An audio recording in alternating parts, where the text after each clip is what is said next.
Hi guys, and welcome to Quiet Voice Podcast channel. Tonight we step into the damp edge of Virginia in the year 1700, where the rivers look silver at dusk and the tobacco leaves hang heavy in the heat. You arrive in a world that seems quiet at first. Water moves through the reeds, frogs call from the marsh, a boat knocks gently against a wooden landing. Yet beneath that sleepy surface, something hard and lasting is taking shape. Who owns the land? Who works it? Who is allowed to rest? And who is turned into property by law, habit, and profit? So, before you settle into the story, take a moment to like the video and subscribe, and while you're here, comment below with your location and local time. Now, dim the lights and let yourself drift into a Virginia evening where the air smells of mud, wood smoke, and drying leaf, and where the colony's wealth rises from tobacco fields worked by people whose lives are watched, measured, and controlled. You step ashore into a place that calls itself English, though it feels uncertain at the edges. The ground is soft under your shoes. The riverbank is lined with rough wharves, sheds, and small boats that carry barrels, tools, and people from one plantation to another. A warm breeze pushes the smell of salt inland, mixing with damp earth and the faint sting of curing tobacco. The light is pale and watery. Mosquitoes hover in the stillness. It is beautiful in a stubborn, inconvenient way. Virginia in 1700 is not yet a land of giant mansions and polished portraits everywhere you look. Some wealthy planters do live in comfort, but much of the colony is scattered and raw. Houses sit far apart along the rivers because rivers are roads here. The landscape is chopped into plantations and small holdings, each reaching toward the water.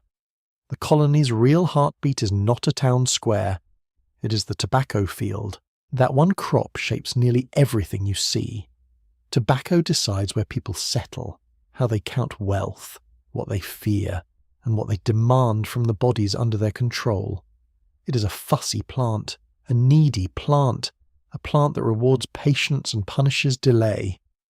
It wants cleared land, repeated weeding, careful cutting, hanging, sorting, and packing. It asks for many hands, and it asks at the exact moment it pleases. Tobacco has the manners of a spoiled prince. You soon notice that Virginia is full of labour hunger. Men who own land want more of it. Men who have more of it want more workers.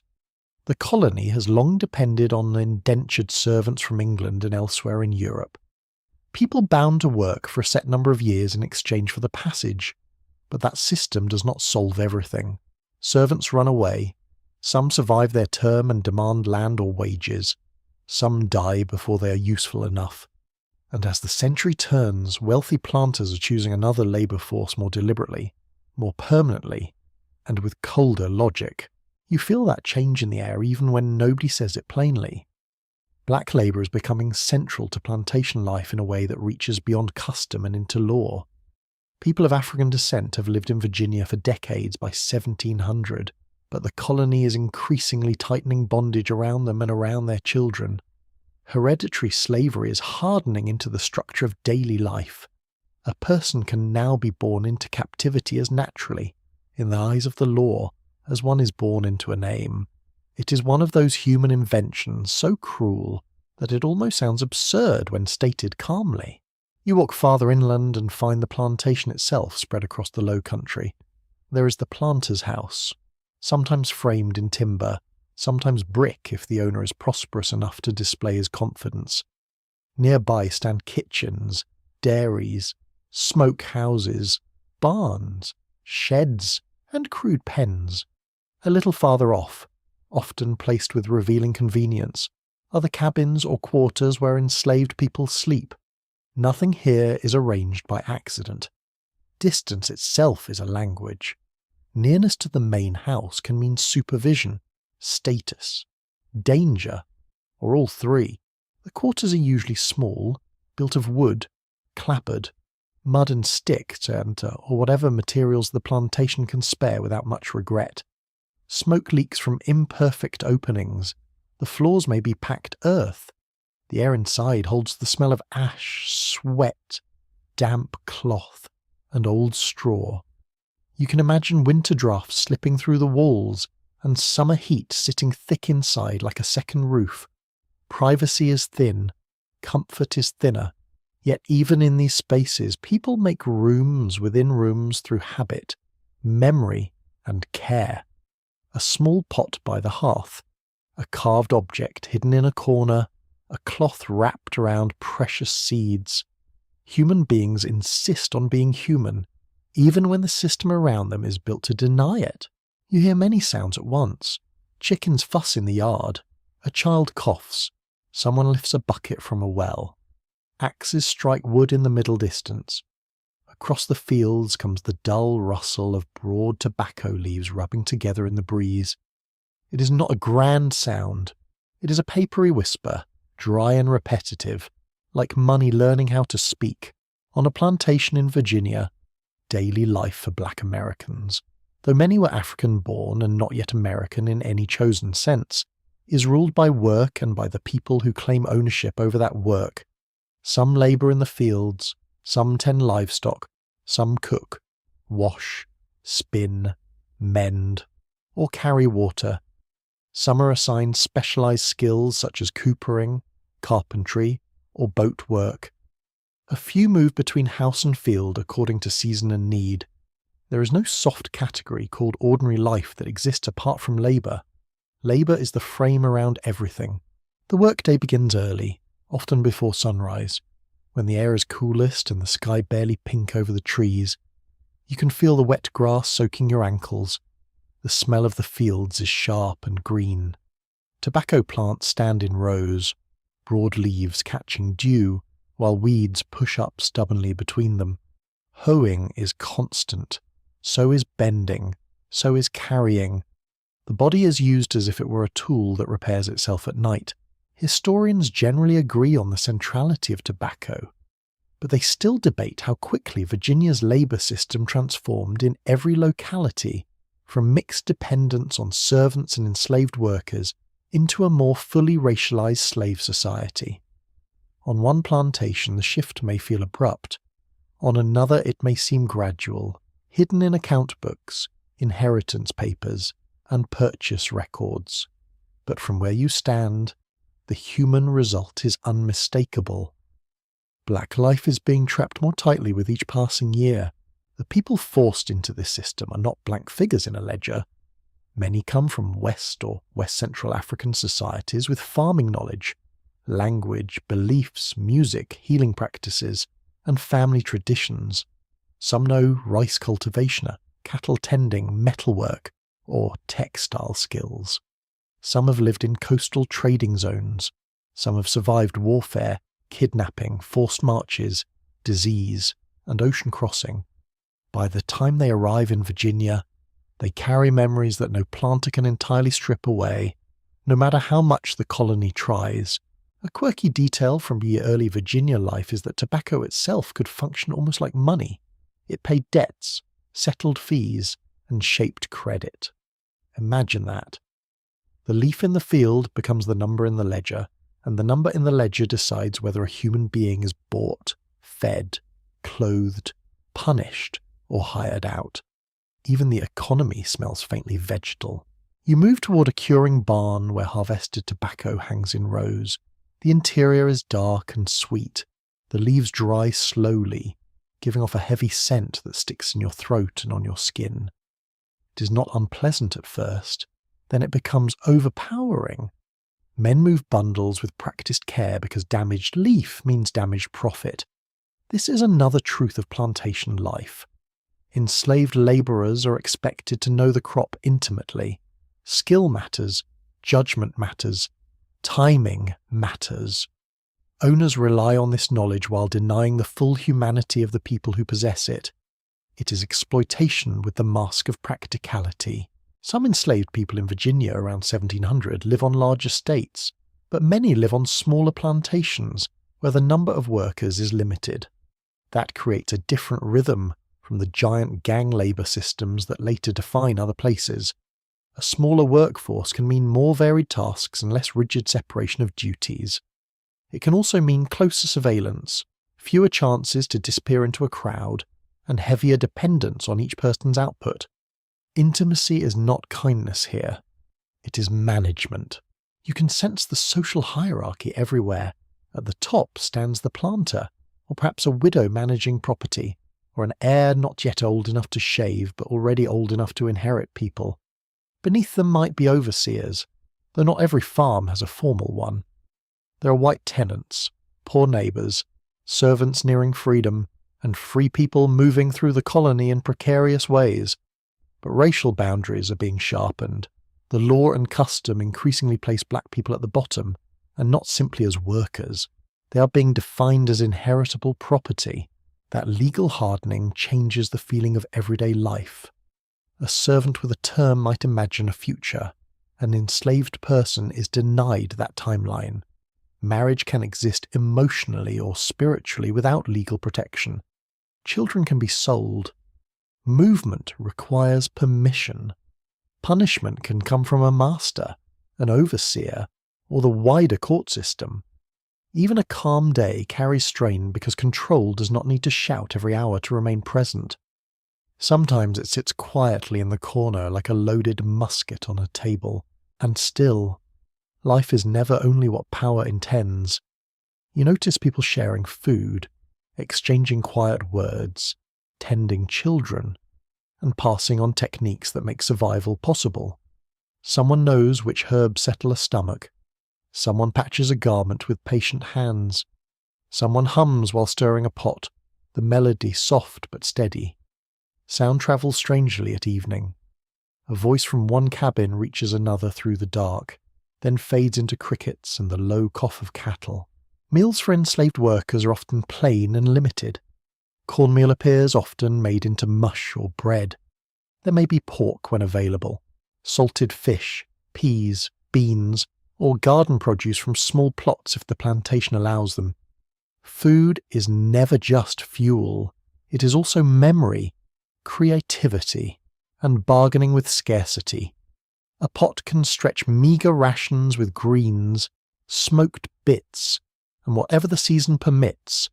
Hunger teaches ugly lessons. Ingenuity answers back.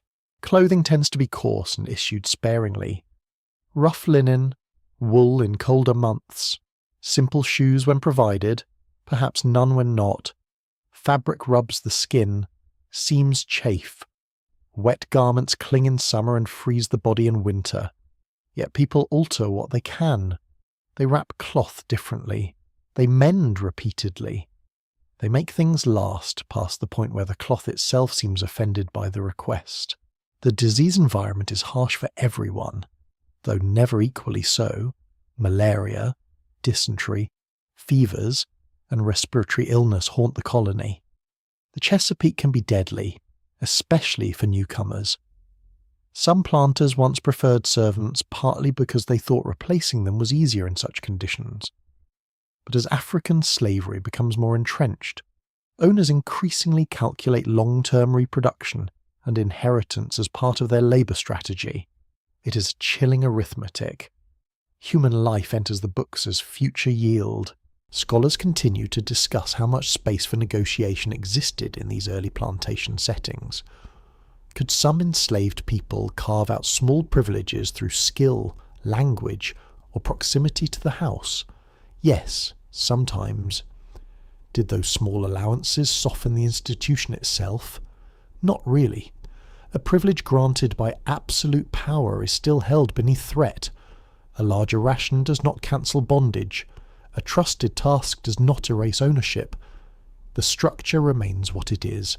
As dusk settles, the plantation changes character. The fields cool. The frogs begin again. Smoke rises blue from several chimneys, carrying the smell of cornmeal, ash, and something stewing slowly.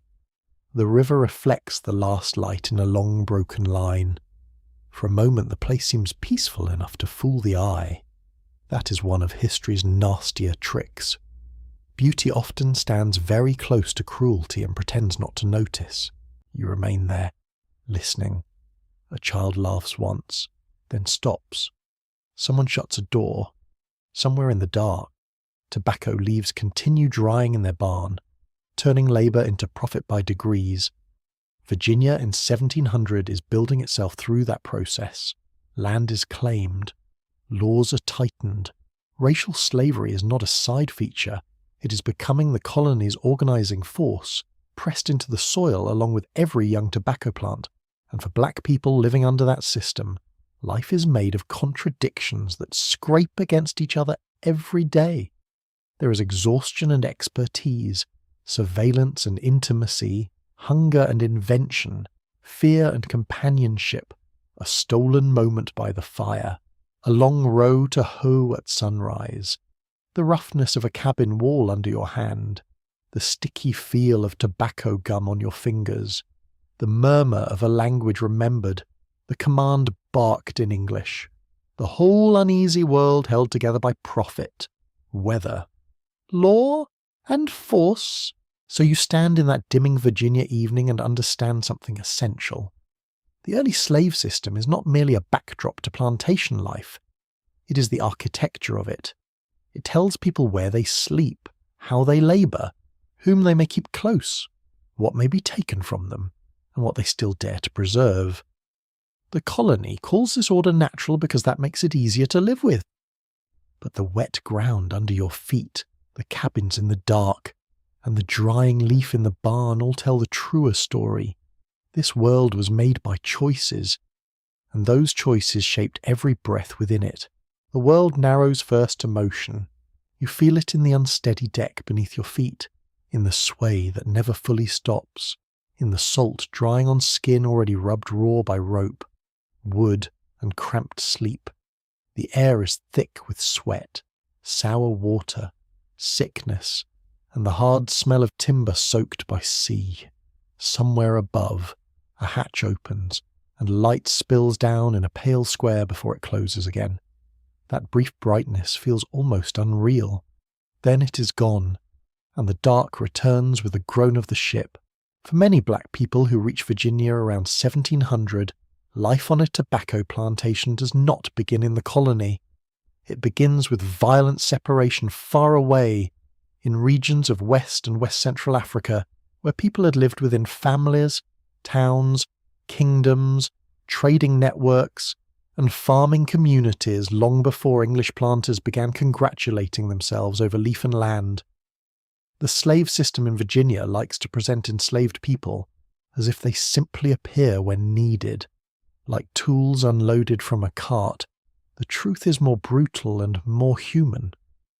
Every person carried into the Chesapeake comes from somewhere precise, loved by someone specific, shaped by a language, a season, a landscape, and a memory that did not vanish just because a buyer wished it would.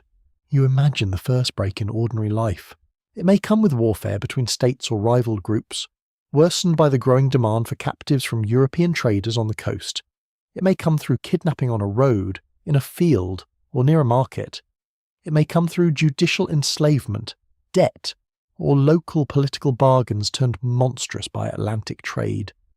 Historians still disagree over the exact balance between internal African political dynamics and European commercial pressure in producing captives for export. But there is no real uncertainty about one thing. The expanding Atlantic slave trade magnified violence on a devastating scale and gave it regular buyers. The journey inland to coast, or coast to fort, is its own wound.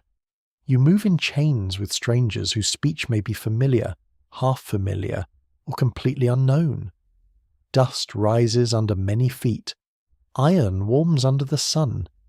At night the ground feels hard and unwelcoming, and the sounds around you are restless breathing, low crying, insects in the grass, perhaps the surf in the distance if the coast is near. Traders count bodies, not stories.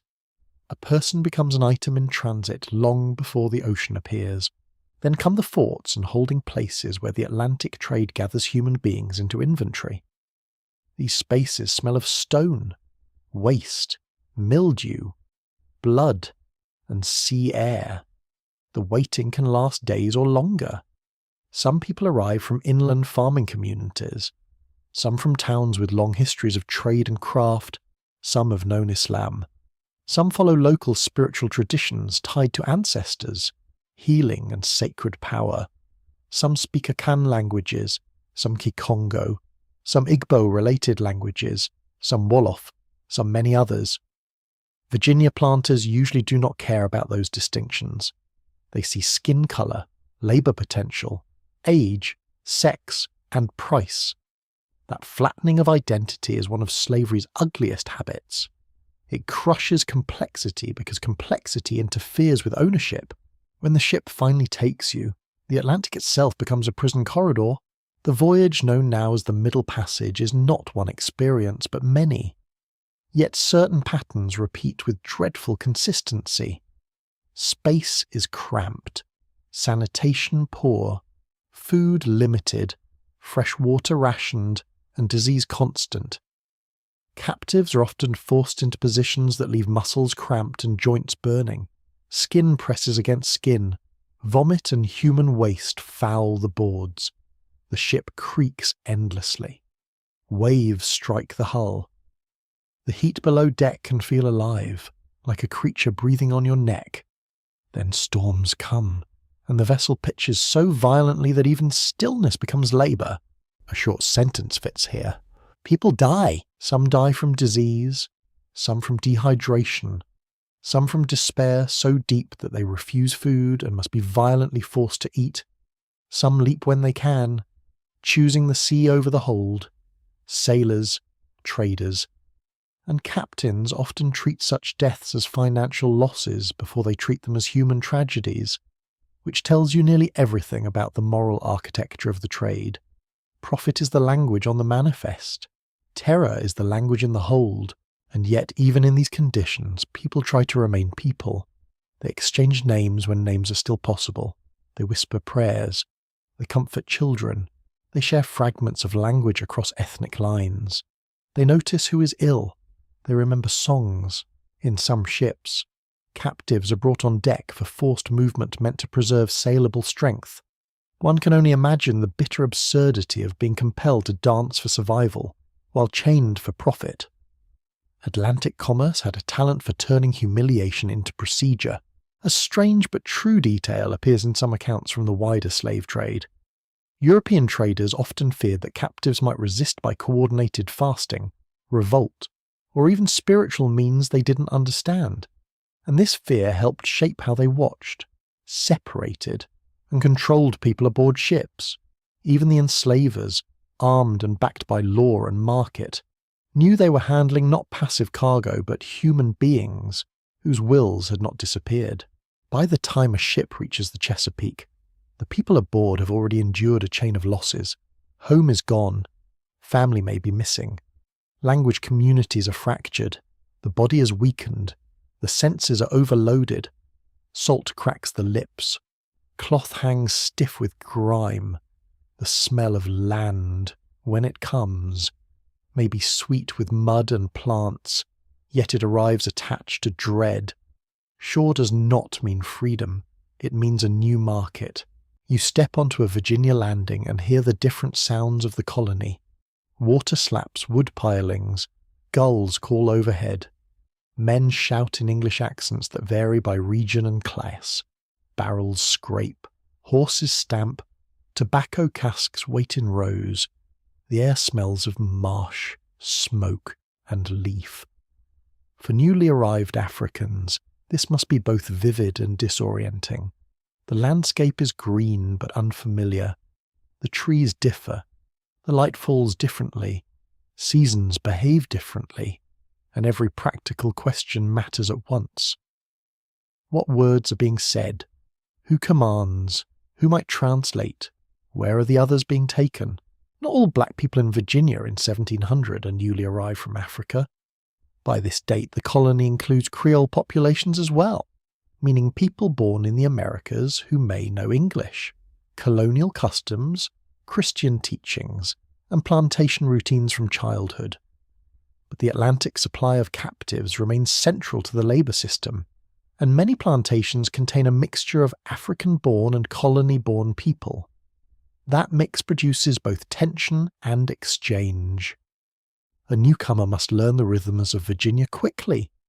Someone already familiar with the colony may become guide, interpreter, rival, or comfort.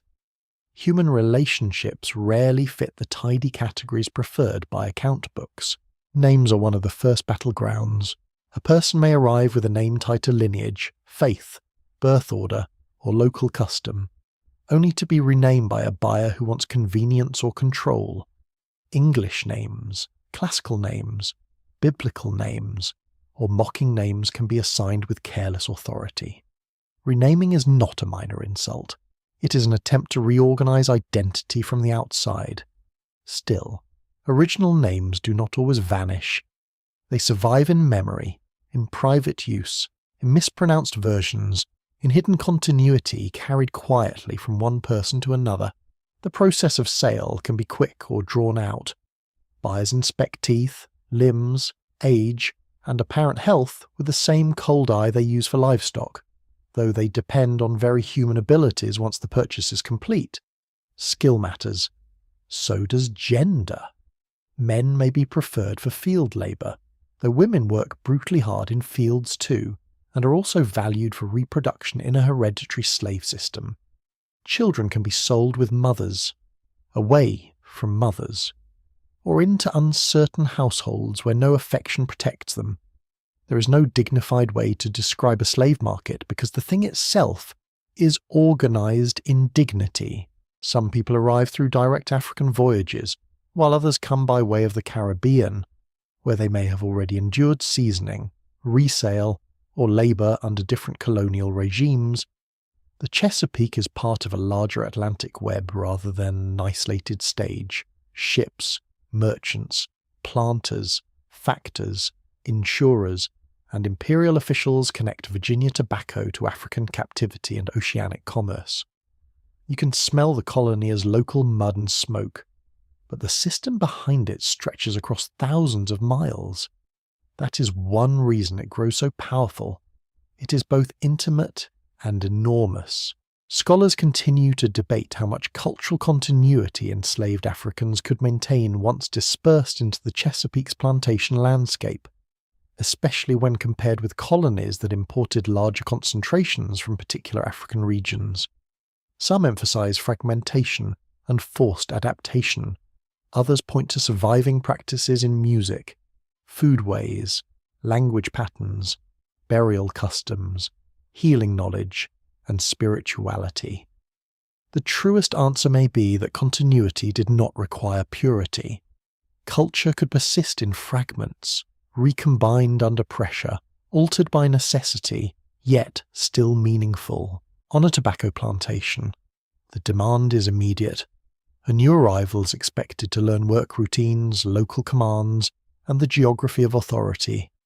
You can feel the roughness of a hoe handle against blistered palms. You taste unfamiliar cornmeal.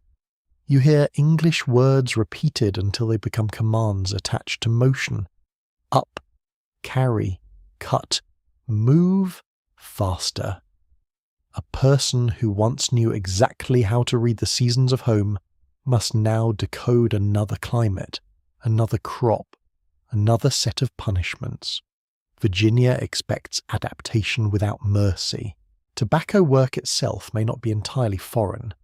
Many Africans come from agricultural societies with deep knowledge of cultivation, tool use, and seasonal labour. What is different is not the existence of hard work. It is the theft of purpose and reward. Farming at home could be tied to kin, community, ritual, and subsistence, even when labour was exhausting. On a Virginia plantation, the crop belongs to someone else. The time belongs to someone else.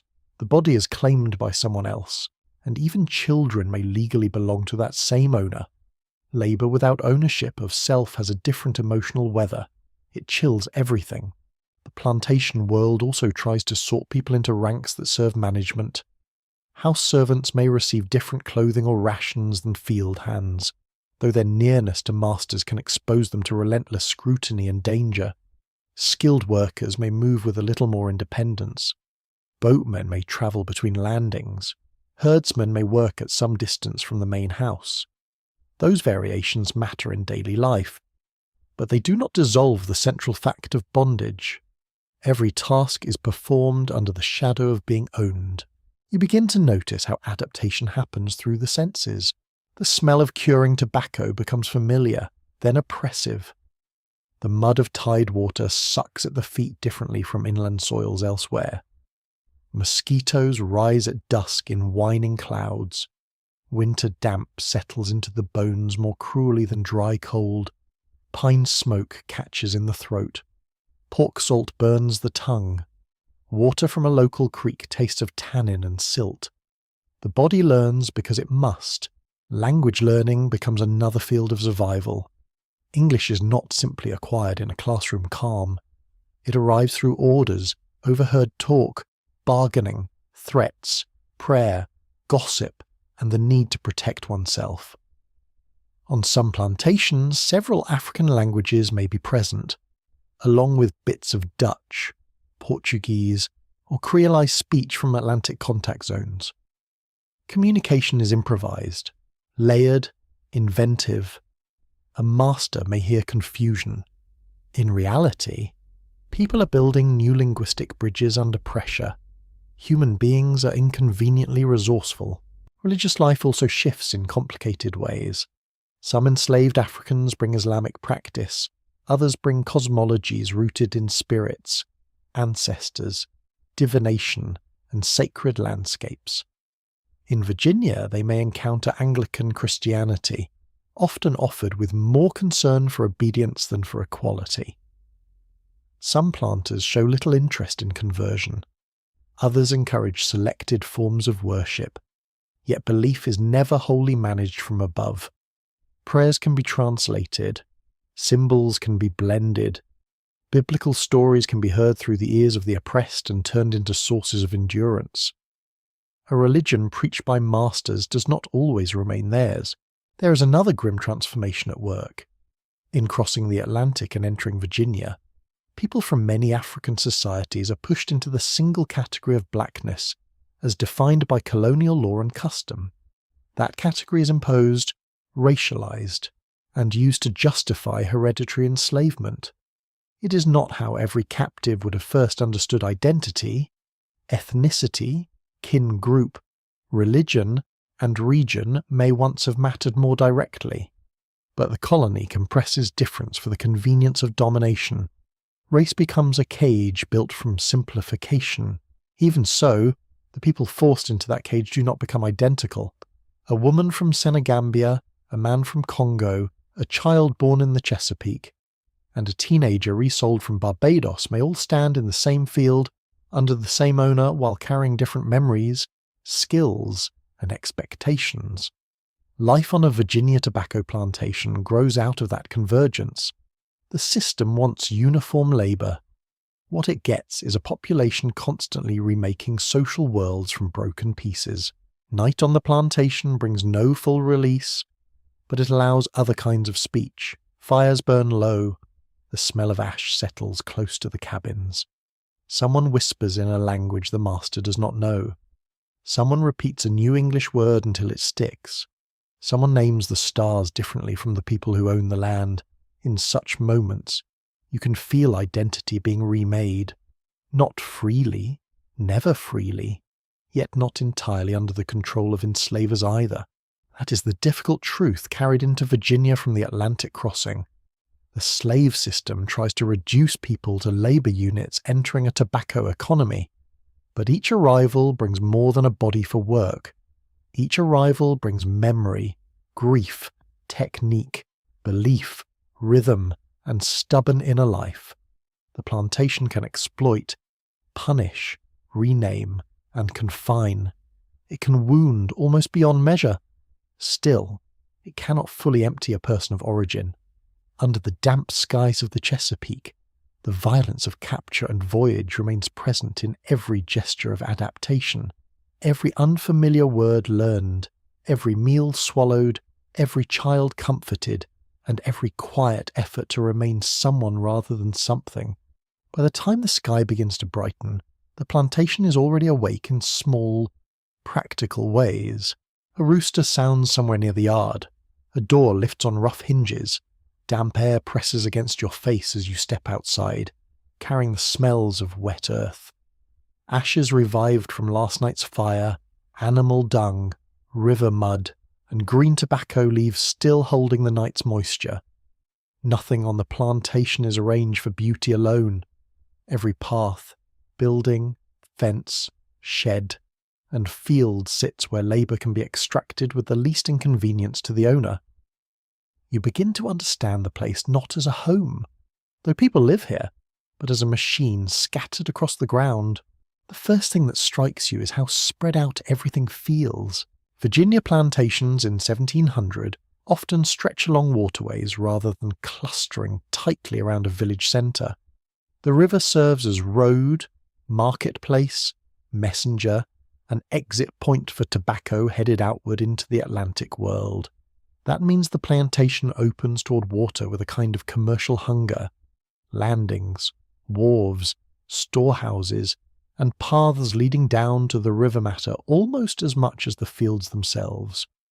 You hear water lapping against posts and the thud of a pole against a boat. The river is beautiful at dawn. It is also an artery of profit. From the landing, paths cut back toward the workyards and fields. The ground underfoot changes as you move. Near the river it may be slick and soft, then firmer by the house, then broken into ruts where carts have passed. Chickens scratch around the edges. Pigs nose through whatever is not protected. Dogs loiter, hopeful and watchful. The whole place smells alive, but not gently alive. It smells used. The planter's house sits where it can command both view and access. On a wealthy estate it may be brick, framed with care, fitted with glazed windows, furnished with imported goods that announce taste and confidence. On more modest plantations it can still be larger and better built than anything around it, with better roofing, more secure walls, and a clearer boundary between comfort and exposure. That contrast matters. Architecture does not merely shelter people here, it teaches everyone their assigned place. Near the main house stand other service buildings that support household life and plantation business. There may be a detached kitchen, hot with smoke and grease. A dairy or milk house sits cooler and cleaner. Smokehouses hold preserved meat. Storage rooms contain tools, barrels, grain, and odds and ends that support the season's work. A garden may grow herbs, cabbages, beans, onions, and medicinal plants. These outbuildings make the plantation appear self-contained, almost orderly.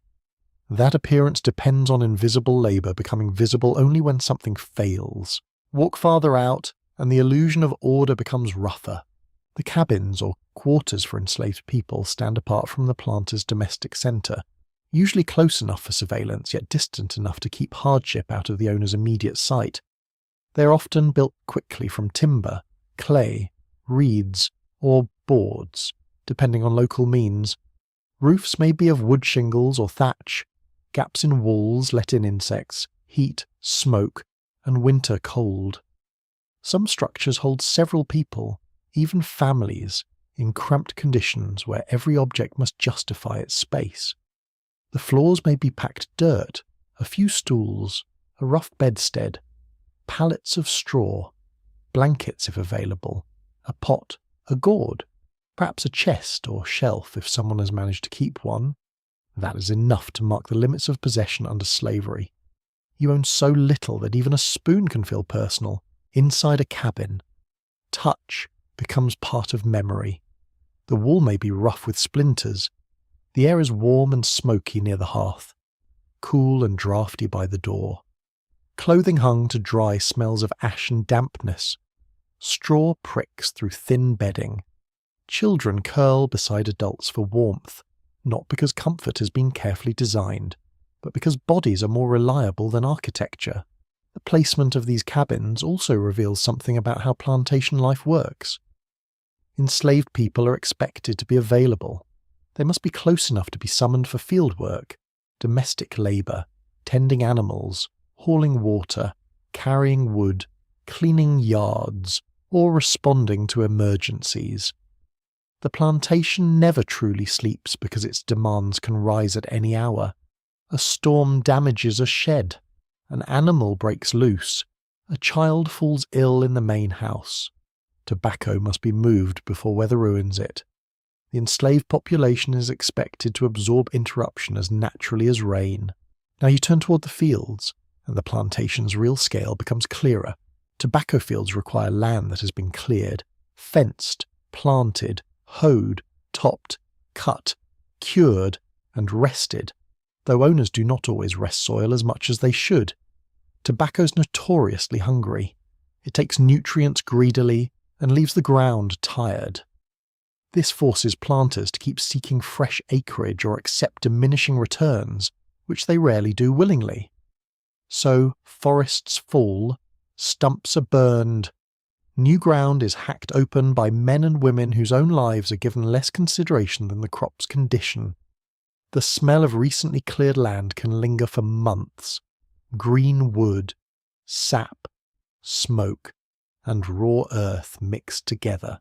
Rows of tobacco plants create a particular visual rhythm. Broadleaves catch the light and shift with the breeze. In wet weather, they brush your clothes with sticky moisture. In dry weather, they rustle like paper. Their smell is sharp when growing, sweeter and heavier once cut and hung. You can walk a row and feel how labour is built into distance. Every few steps mean bending, inspecting, pulling weeds, pinching growth, carrying tools, watching for worms, judging damage. A field looks still from far away. Up close it is a map of constant attention. Not every enslaved person spends every hour in tobacco. Though tobacco sets the plantation's priorities, there are kitchen gardens to tend, orchards perhaps, livestock to watch, wood to cut, fences to repair, cloth to wash, meals to prepare, and children to mind. Some plantations keep cattle, hogs, poultry, and horses. Barns, pens, and sheds create another layer of movement. Animals are assets too, and like all assets on the plantation, they require labour from those who own nothing. A person may feed hogs at dawn, weed tobacco by noon, and haul water by evening. Variety in tasks does not mean relief. It often means the work follows you everywhere. One curious detail of early Chesapeake plantations is that some were less like a single grand estate, and more like a cluster of work sites linked by kin, inheritance, leases, and river transport. A planter might control several tracts, with labourers moved between them as needed. This gave the whole landscape a shifting quality. The plantation was not always one fixed rectangle on a map. It could be a network of fields, landings, and households tied together by ownership. For enslaved people, that meant uncertainty. The place where you slept might not be the only place your labour was claimed. The workyard near the house is one of the busiest spaces. Here tools are stored, repaired, counted, and distributed. You hear axes striking wood, the rasp of a knife against a handle, the clink of iron, the grinding turn of a wheel, the creak of cart axles, the sudden shout when something heavy slips. Smells layer on top of one another. Fresh-cut wood, horse sweat, ashes, grease, wet leather. The workyard tells you that plantation life is not only agricultural, it is logistical. Everything must be moved, patched, dried, stored, measured, and made ready again. Curing barns stand somewhat apart because tobacco demands controlled drying. These buildings are dark, practical, and slightly eerie. Inside, leaves hang in ordered rows from poles, slowly changing colour as air moves through. The scent is dense, almost sweet, but also bitter enough to sting the nose. Dust and fine particles drift in narrow beams of light. Touch a leaf too roughly and it tears. Leave it too damp and it spoils. Skilled handling matters at every stage. Owners rely on the experience of enslaved workers who know how the leaf should look and feel. That deny that this expertise deserves freedom or reward. That contradiction runs through the whole plantation like a hidden nail in a floorboard. Some enslaved people work more often in or near the planter's house. Domestic labour can include cooking, laundry, serving meals, spinning, sewing, cleaning, childcare, and carrying chamber pots, firewood, or water. The house itself smells different from the quarters. Beeswax, cooked meat, damp wool, herbs, ale, candle smoke, and sometimes imported scents such as tea or sugar drift through its rooms. Floors may be smoother, beds softer, windows tighter against the weather. Yet the house is no safe haven for the enslaved people working there. Nearness to owners means being watched closely, called suddenly, blamed quickly, and expected to anticipate every need without appearing tired or resentful. The walls are finer, the power is the same. Scholars still argue about how sharply house and field labour were divided on many Virginia plantations at this time, especially smaller ones. On some properties, the line was probably blurred, with enslaved people shifting between domestic and agricultural tasks according to season, age, skill, and the owner's immediate demands. That fluidity is important because it reminds you not to imagine the plantation as tidy. It is organised, yes, but its organisation is opportunistic. Labour goes where labour is needed. Children move through this world in ways that are easy to miss if you look only at ledgers. They fetch water, gather kindling, scare birds from fields, mind younger children, run messages, shell peas, sort leaves, and absorb the geography of work almost before they can understand the law shaping their future. The plantation teaches children space through command, this path to the well, that path to the quarter, keep away from the curing barn unless told, stay near the yard, run to the field, bring this, carry that. Childhood exists, but it is narrowed by labour and vulnerability. You begin to notice how time is marked not by clocks for most people, but by tasks, weather, light, and the planter's needs. Dawn means movement, mid-morning means sweat and insects, noon means heat pressing down on neck and shoulders, evening means carrying, feeding, mending, cooking, and perhaps a few breaths of private speech before sleep. The plantation grounds are built to reinforce that rhythm. Wells stand where water can be drawn efficiently. Paths follow the shortest useful route. Gates, fences, and yards control movement of both animals and people. Space itself becomes instruction. At the edges of the cultivated land, wood still stand, pines, oaks, underbrush, vines, birds moving overhead, insects whining in the shade. These spaces can offer materials, berries, herbs, game if someone is lucky or daring, and occasionally brief moments beyond immediate white supervision, but they are not simple refuges. Woods can hide snakes, mosquitoes, patrols, and the terrible uncertainty of where one might go if one tried to escape. The natural landscape is therefore double-edged. It can shelter and threaten in the same breath. There may also be burial grounds, though often informal and rarely marked in ways owners would bother to preserve. Such places matter deeply, even if the plantation records pretend otherwise. A community leaves traces where it can. A certain tree, stones placed carefully, memory attached to a patch of ground. The plantation tries to define the land by acreage and output. The people forced to live on it give it another map altogether. The sounds of evening gather differently across these spaces. From the house comes the clatter of dishes or low conversation. From the quarters come murmurs, a baby's cry, laughter cut short, the scrape of a pot, maybe a song carried softly so it reaches only those meant to hear it. From the fields comes the quieter rustle of leaves settling in the dark. From the woods comes the endless pulse of insects. You stand there and realize the plantation is not one thing. It is many overlapping worlds, ruled by one system but experienced unequally within every yard of ground. This physical layout shapes life more deeply than a simple map could show. It decides who sees whom, who walks farther for water, who sleeps nearest danger, who can exchange a few words on a path, who is called first in the morning, who is watched from the porch, who disappears briefly behind a shed, who hears the river at night and who only smells the barn.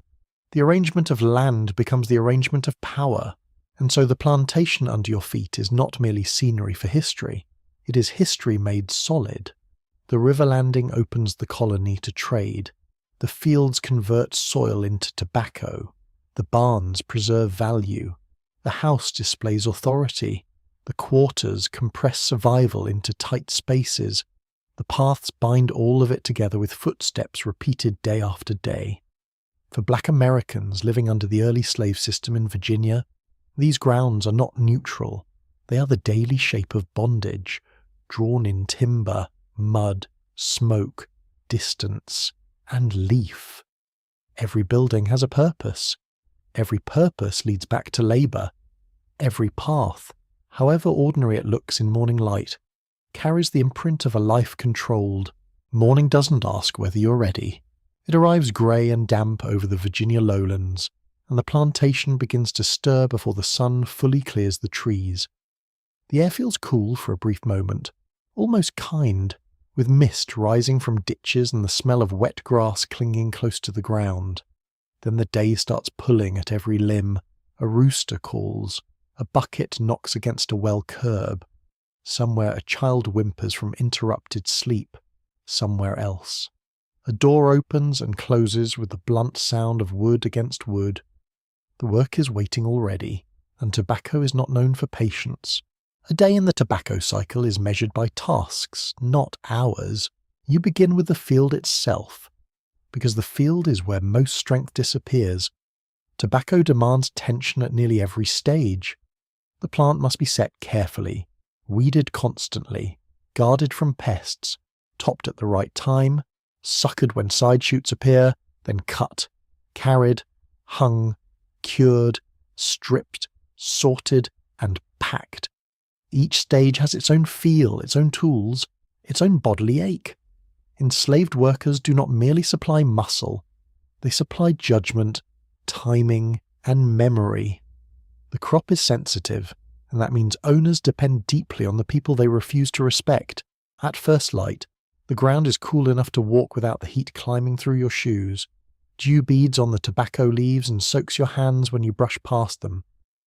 The rows seem orderly from a distance, almost peaceful, but once you step between them, the labour becomes immediate. Weeds push up overnight with rude confidence. Worms chew at leaves. Soil around the roots must be loosened or mounded with care. You grip a hoe handle that feels smooth in some places and splintered in others, worn by many hands before yours. Soon your shoulders are warm, your palms damp, your lower back already complaining. Hoeing is repetitive in the way only hard labour can be. Lift, strike, pull, step, lift again. The rhythm can become almost hypnotic until a command cuts across it, or a mist weed reminds you that attention cannot drift for long. Tobacco does not forgive neglect, and neither does the system built around it. Every row suggests another row. Every completed stretch exposes the next. The field seems to lengthen out of spite. By mid-morning the air changes. The softness disappears.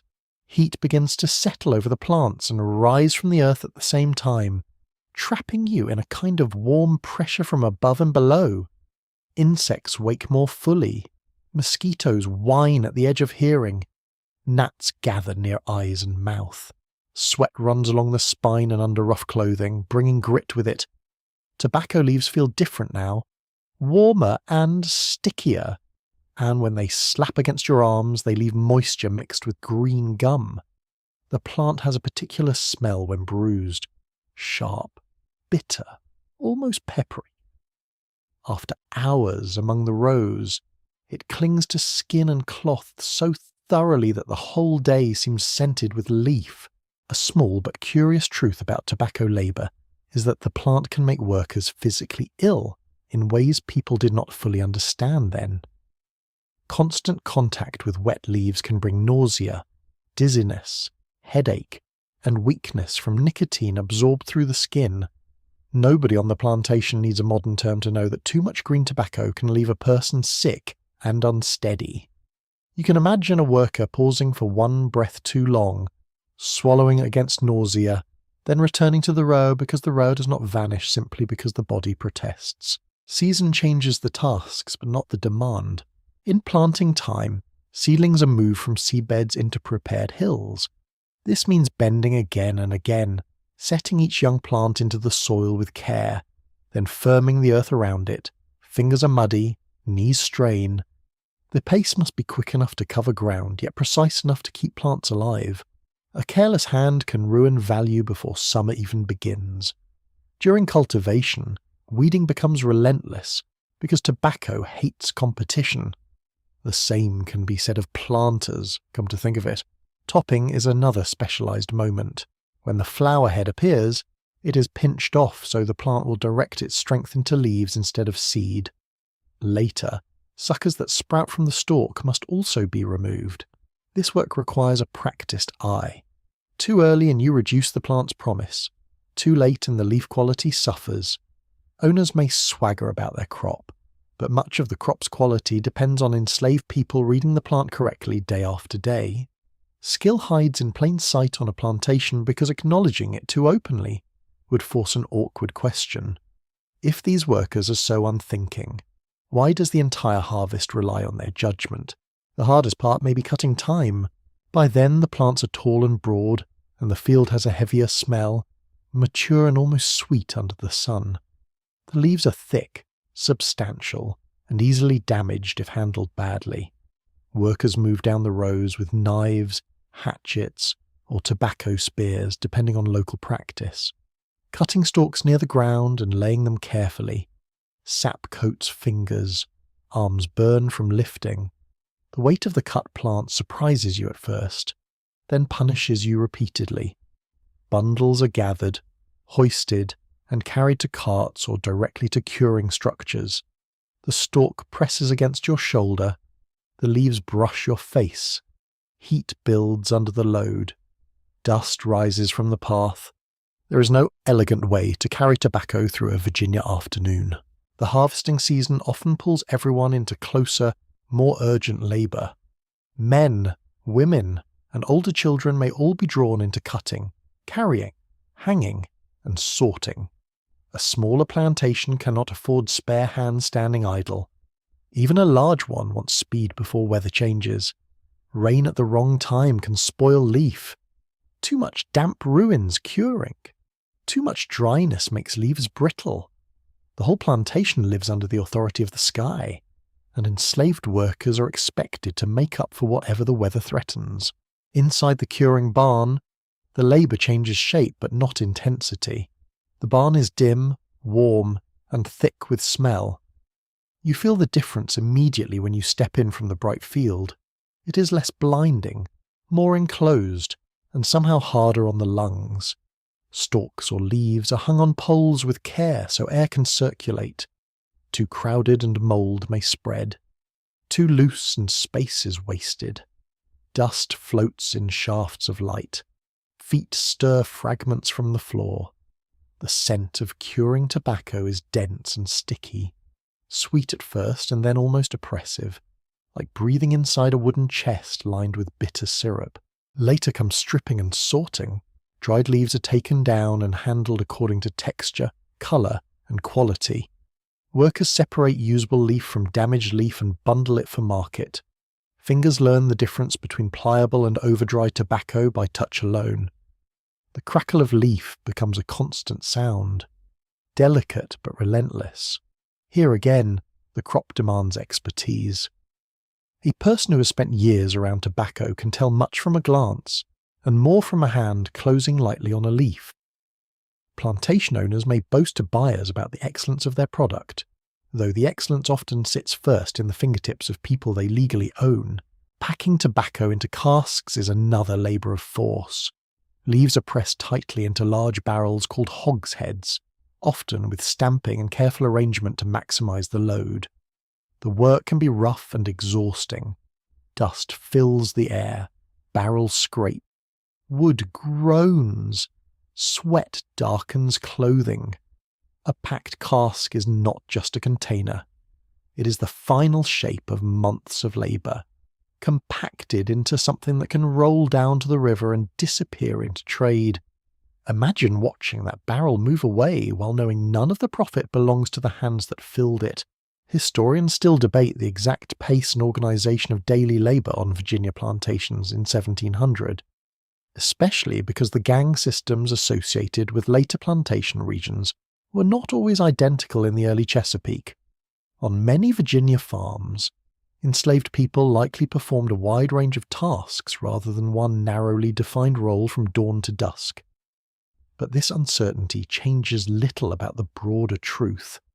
The workload was demanding, the oversight constant, and the margin for refusal dangerously small. A day is never only tobacco, either. Between field tasks, people haul water, repair fences, gather wood, tend livestock, clean tools, prepare food, and answer sudden orders from house or yard. A woman may spend part of the morning in the field, then be called to help in the kitchen, then return to carrying or sorting later. A man may cut tobacco, mend a gate, and then assist in loading casks. A child may fetch drinking water to the rows, scare birds from the corn patch, and gather chips for the fire in the evening. Labour spreads into every corner. The plantation has an almost magical ability to discover one more task for every remaining bit of strength. Noon offers little real pause. Perhaps there is a brief stop to eat. Perhaps not much more than a standing swallow of water and a few bites of cornbread. Mush, or salted meat if available. Food tastes of smoke, salt, and hunger. Water may be warm by then, with the dull taste of wood from a bucket or gourd. Bodies rest only enough to keep moving. Shade under a tree can feel luxurious for 1 minute, then dangerous the next if someone thinks you're taking too much of it. Rest, like everything else, depends on someone else's permission. The plantation sounds change as the day lengthens. Morning tools strike with brisk purpose. Afternoon noises are heavier, more tired. Hoes drag. Cartwheels grind deeper into ruts. Voices get shorter. Animals complain from pens. Crows call from the edge of the clearing as if they have opinions about the whole operation. Even the leaves sound different in the late heat, drier and thinner, rustling in a faint, brittle whisper. It is as though the field itself grows weary. There is also the emotional labour of the day. Though nobody on the plantation would reward it with a special name, you must listen for tone in commands, judge when silence is safer than speech, calculate whom to avoid, hide pain when possible, and keep part of your mind on children, kin, or companions nearby.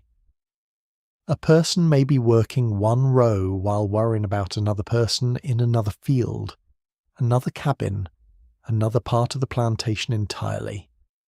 The body labours where it stands.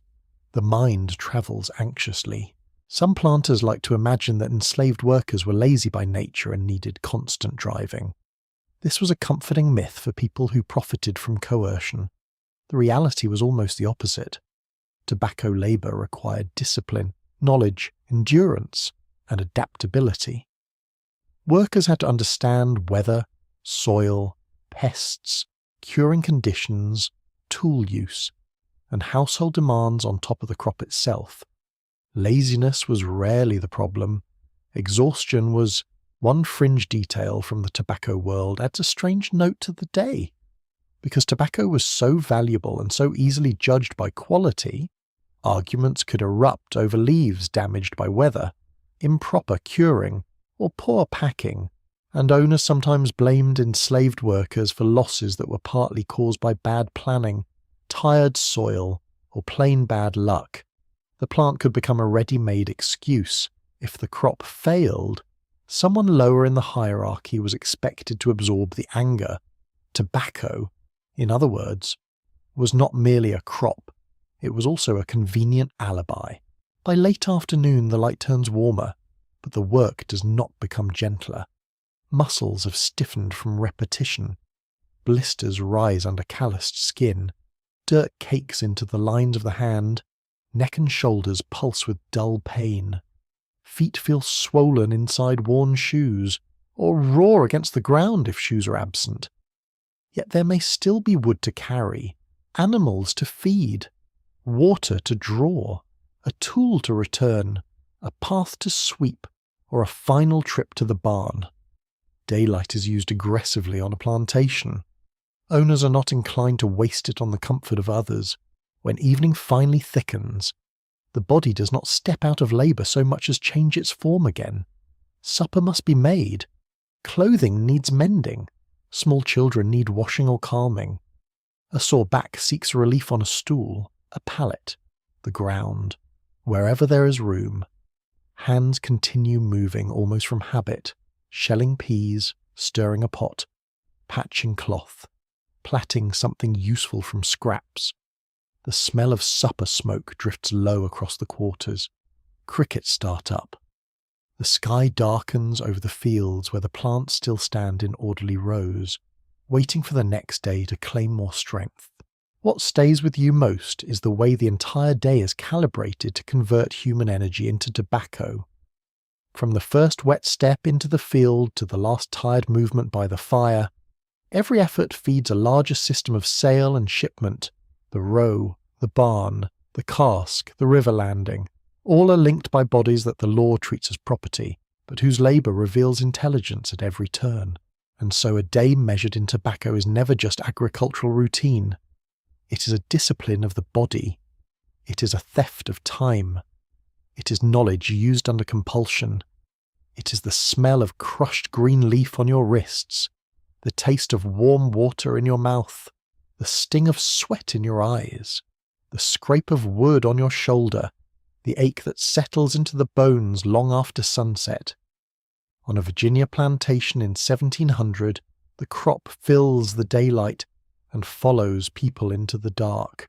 Every leaf asks for labour. Every labouring body is expected to give until the day has taken nearly all it can. By night, the plantation grows quieter but not softer.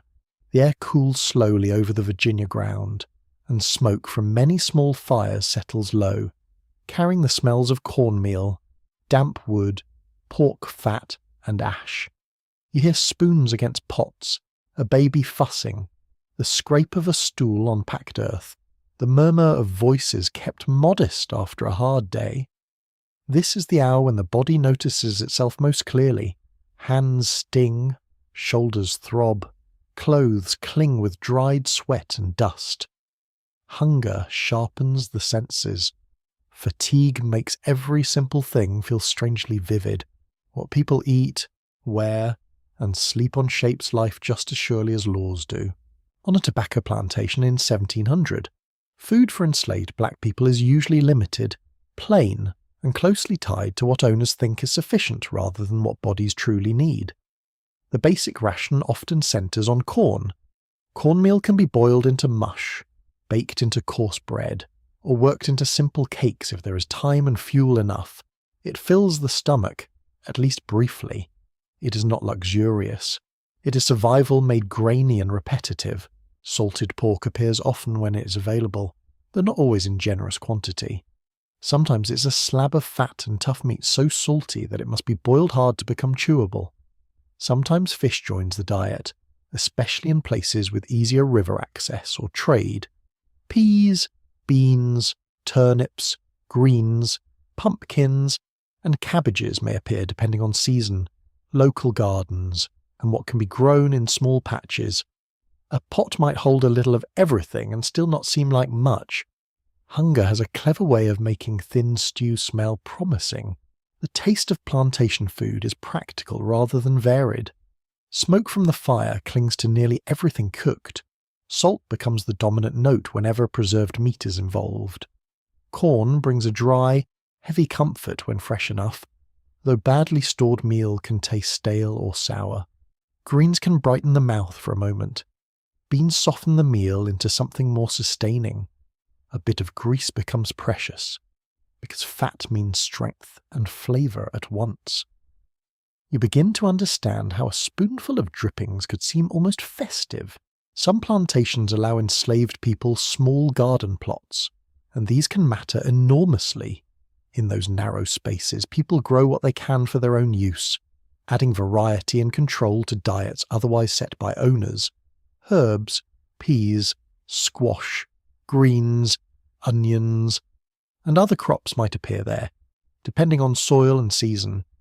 A garden is never large enough to cancel hunger, but it can turn meals from mere ration into food with intention behind it. It can also preserve memory, because seeds and planting habits carry knowledge across oceans in quiet ways. One quirky truth about survival on plantations is that food could be stretched with remarkable ingenuity. A handful of greens, a bone boiled long, a few beans, cornmeal stirred carefully, perhaps something foraged from woods or water, and suddenly a poor ration becomes enough to share. Not enough to thrive, often not enough to feel secure, but enough to make another day possible. Human beings are stubborn cooks when history leaves them little else to work with. Historians still argue over how adequate plantation rations were in different parts of the Chesapeake and at different times. Records written by owners may describe food as sufficient, while archaeology and other evidence suggest that diets were often poorer and more variable than planters admitted. That makes sense. A master's ledger is usually kinder to the master than reality ever was. The stomach tells a truer story than the account book. Food does not arrive without labour either. Someone must grind meal, fetch water, tend the fire, clean the pot, slice the meat, stir the mush, wash the vessels, and guard what little there is from spoilage, animals, or theft. Evening cooking happens after a full day's work, not in place of it. You can imagine the heaviness in the arms as someone kneels at a fire, smoke in the eyes, face warm from the coals, trying to coax supper from meagre stores while children wait half asleep. Clothing follows the same harsh logic as food. Enslaved people are usually given garments meant for utility and economy, not comfort. Rough linen for warmer months, coarse wool or heavier cloth when winter comes. Perhaps 1 or 2 sets if the owner is not especially mean-spirited. Perhaps less if he is. Shirts, shifts, petticoats, breeches, stockings if provided, shoes if provided, jackets in cold weather if fortune and policy align. Most of it is plain, scratchy, and badly fitted. Cloth rubs at the neck, under the arms, behind the knees. Seams irritate skin already damp from labour. Wet fabric takes a long time to dry in Virginia's humidity, and in winter that dampness can sit against the body like punishment. Shoes deserve special mention because their absence changes every step. Some enslaved people receive shoes only seasonally or not often enough to keep pace with wear. Leather cracks, soles thin, mud seeps in. When shoes fail, feet harden because they must. Though that hardening never makes sharp stubble, frozen ground, splintered thresholds, or hot-packed dirt pleasant. To walk barefoot on a plantation is to know the land intimately in all the wrong ways. Still, issued clothing rarely remains in the form in which it was given. Garments are patched, altered, retied, shortened, combined, handed down, and reinforced until they become records of use rather than simple items. A tear at the sleeve gets mended with thread saved from somewhere else. A worn hem is turned. A child grows, and cloth is cut down from an older person's garment. A kerchief wraps hair against dust and weather. A blanket becomes a shawl when the cold insists. These acts of repair are small, steady declarations that the body deserves care even when the system does not offer it. Inside the quarters, light is limited and precious. Firelight does most of the evening work, and firelight flatters nothing. It throws shadows into corners, catches the sheen on a pot, glows on faces, then fades as fuel runs low. You smell smoke in hair, on sleeves, in bedding, on walls. The cabin itself may hold heat near the hearth, but remain chilly only a few steps away. Packed earth floors feel cool and sometimes damp. In rainy weather, the whole place can seem to breathe moisture. Sleeping arrangements are usually cramped. Some cabins house families, some unrelated individuals, some combinations shaped by ownership rather than choice. Beds may be simple wooden frames if a family's fortunate enough to have one, but pallets of straw, corn husks, leaves, or blankets on the floor are common enough. Straw pricks through rough cloth. Blankets trap smoke and dust. Lice or fleas may trouble both bedding and bodies. Privacy is thin, often little more than turning one's back or lowering one's voice. Yet even within such limits, people create order. A folded cloth at the head of a pallet, a pot placed near the wall, a gourd hanging from a peg, a treasured object wrapped and hidden from careless eyes. The texture of sleep is therefore uneven. Some nights the body drops quickly into exhaustion. Other nights hunger, pain, weather, crying children, coughing neighbours, or anxiety keep rest shallow. Rain drumming on the roof can sound soothing for a minute, then maddening when it starts to drip through. Wind in winter finds every weakness in the walls. In summer, heat lingers heavily inside, and insects keep up their thin, relentless noise outside the door. The body lies down, but the plantation does not always release its grip. A cabin can also be a place of skill. Someone knows how to bank a fire so the cold survive until morning. Someone knows how to dry herbs in a corner. Someone knows how to braid fibre, shape a handle, stitch a seam, soothe a fever, or quiet a frightened child. Domestic life under slavery is not gentle, but it is full of competence. Survival depends on people doing many things well with very little material help. One often overlooked detail is the importance of containers, pots, wooden bowls, gourds, baskets, barrels, hooks, and small chests matter because they organise scarcity. A family with one sound pot protects it carefully. A basket can carry garden produce, kindling, or dirty linen. A gourd can mean water nearby in the night rather than a trip outside. These things are ordinary, almost dull in a museum case. But in plantation life they shape comfort and effort every single day. Children experience food, clothing, and shelter with their own particular vulnerability. They outgrow garments faster than garments can be replaced. They feel cold more sharply, hunger more frequently, and cramped quarters more thoroughly because they are still forming both body and memory. A child remembers the smell of mush, the scratch of wool, the warmth of sleeping against another body, the flicker of firelight on the cabin wall. These details settle deeply. Childhood under slavery is built partly from those physical impressions. Women often carry a heavy share of the labour that turns rations into meals and cloth into usable clothing.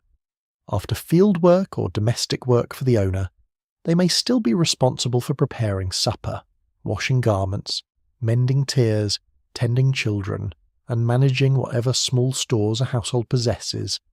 Men may also cook, mend, build, fetch, and repair, especially where numbers are small and necessity overrides neat divisions.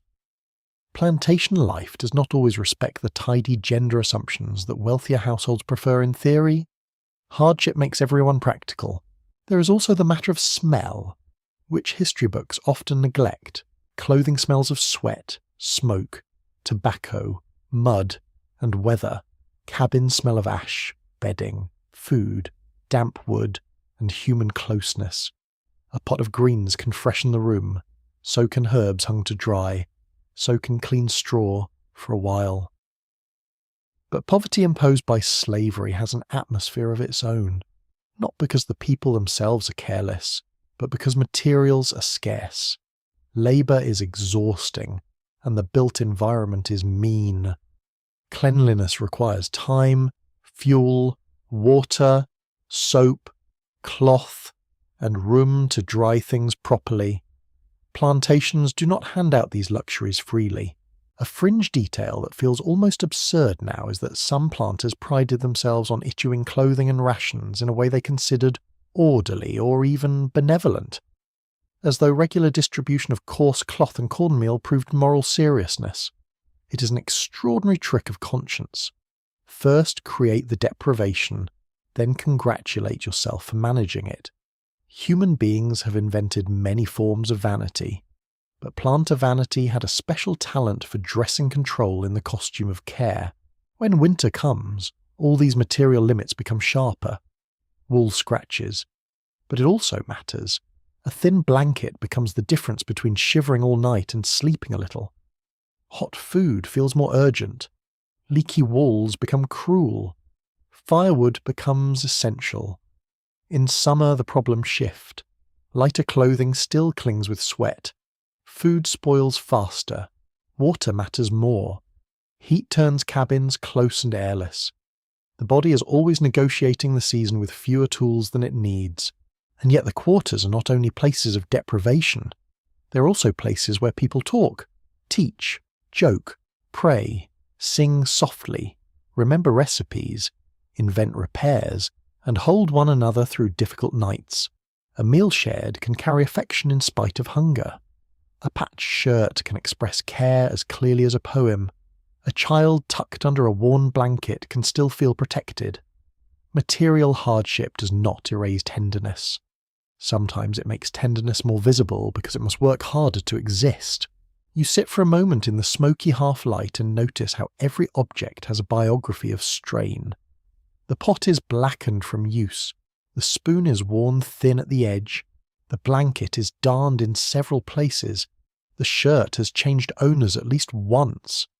The shoes by the door look tired enough to have opinions. Nothing is decorative by accident. Everything has been asked to last beyond reason.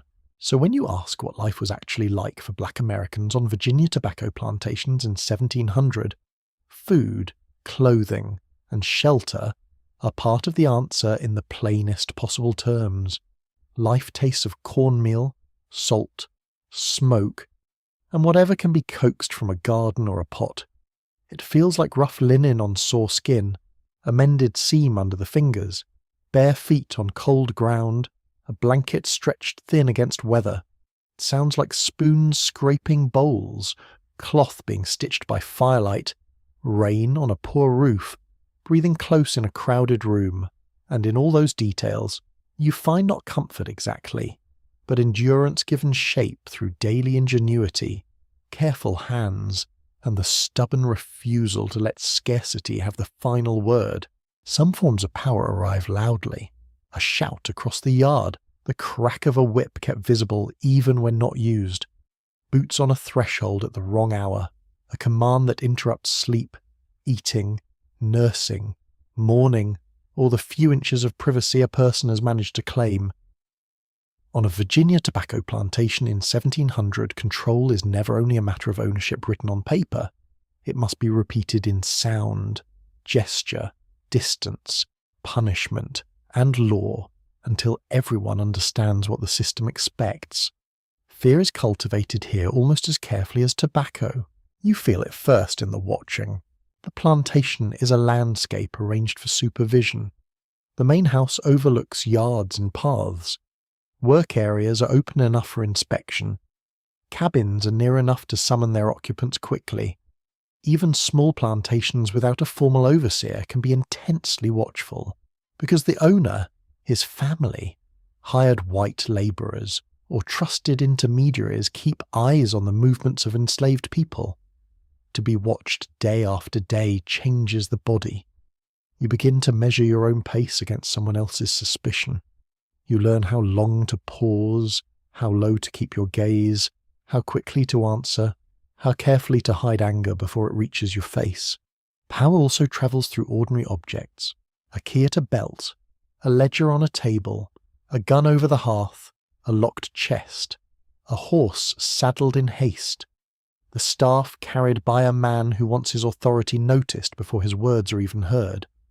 None of these things seem dramatic in themselves, yet each belongs to a broader language of control. The plantation tells you every day who may move freely, who may count, who may command, who may strike, and who may be struck. The master stands at the centre of this arrangement, though not always in the same physical place. He may be present in the fields, or he may prefer to exercise power from the porch, the dining room, the office corner where accounts are kept, or the horse path between one property and another. Some masters are loud, impulsive, and proud of their temper.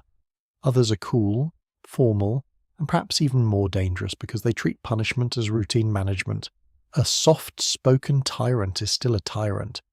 Plantation life leaves room for many personalities, but very little room for mercy that can be relied upon. In some cases, there is an overseer, especially on larger or more profitable properties. The overseer's authority comes partly from the master and partly from his role as daily enforcer. He counts labour, drives pace, reports disobedience, assigns tasks, and often delivers punishment. He occupies an awkward middle position, above the enslaved, below the owner, eager to prove usefulness, and therefore often harsh. Not always, but often enough that the title itself carries dread. A man with insecure status can become fiercely loyal to the little power he has. Women in planter households also participate in the system of control. A mistress may assign domestic work, ration food, inspect clothing, discipline children, and report or punish perceived insolence. Her own gender does not remove her from the structure of slavery. It simply places her in a different chamber of it. In the house especially, enslaved women may face a dense web of commands from white women who expect service, deference, and emotional obedience alongside physical labour. Authority in plantation life is not limited to the loudest male voice. It can move through many hands. Children of enslavers learn it early too. A white child raised on a plantation may give orders to black adults before learning proper humility in any other setting. Imagine the daily insult of that. A boy not yet steady with his own handwriting telling a grown woman to hurry. A girl young enough to play with dolls expecting to be dressed, washed, and indulged by someone legally denied authority over her own children. Slavery trains arrogance as carefully as it trains submission. Historians continue to argue about how frequently particular punishments were used in early Virginia compared with later plantation societies.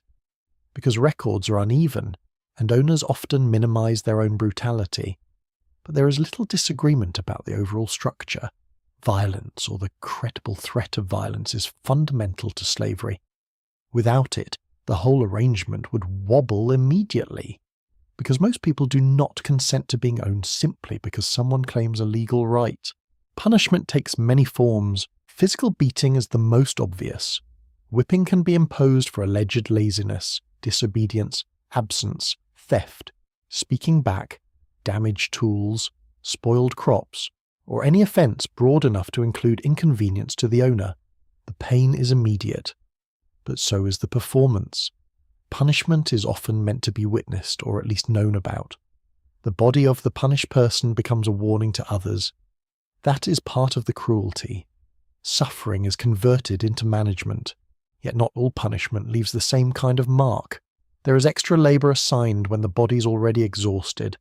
There is reduced food, there is confinement, there is the threat of sale, there is forced separation from spouse, child, parent, or friend. There is public humiliation. There is the denial of small permissions that make survival easier. On a plantation, punishment can be blunt or surgical.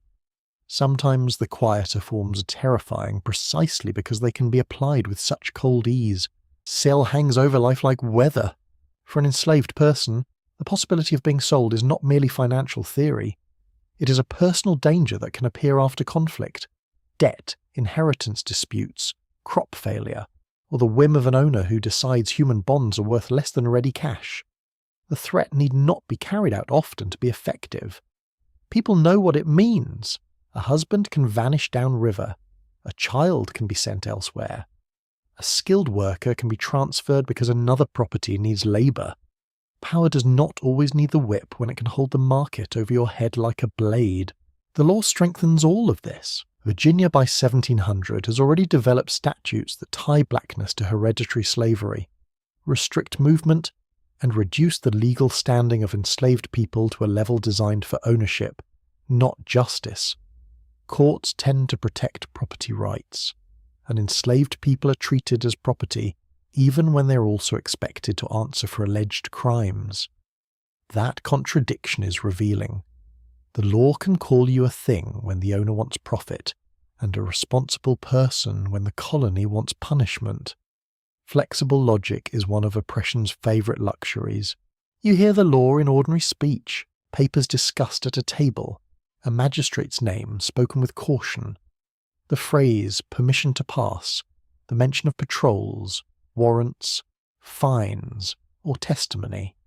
Even when an enslaved person never enters a courthouse, the courthouse enters plantation life by deciding what owners may do with near impunity.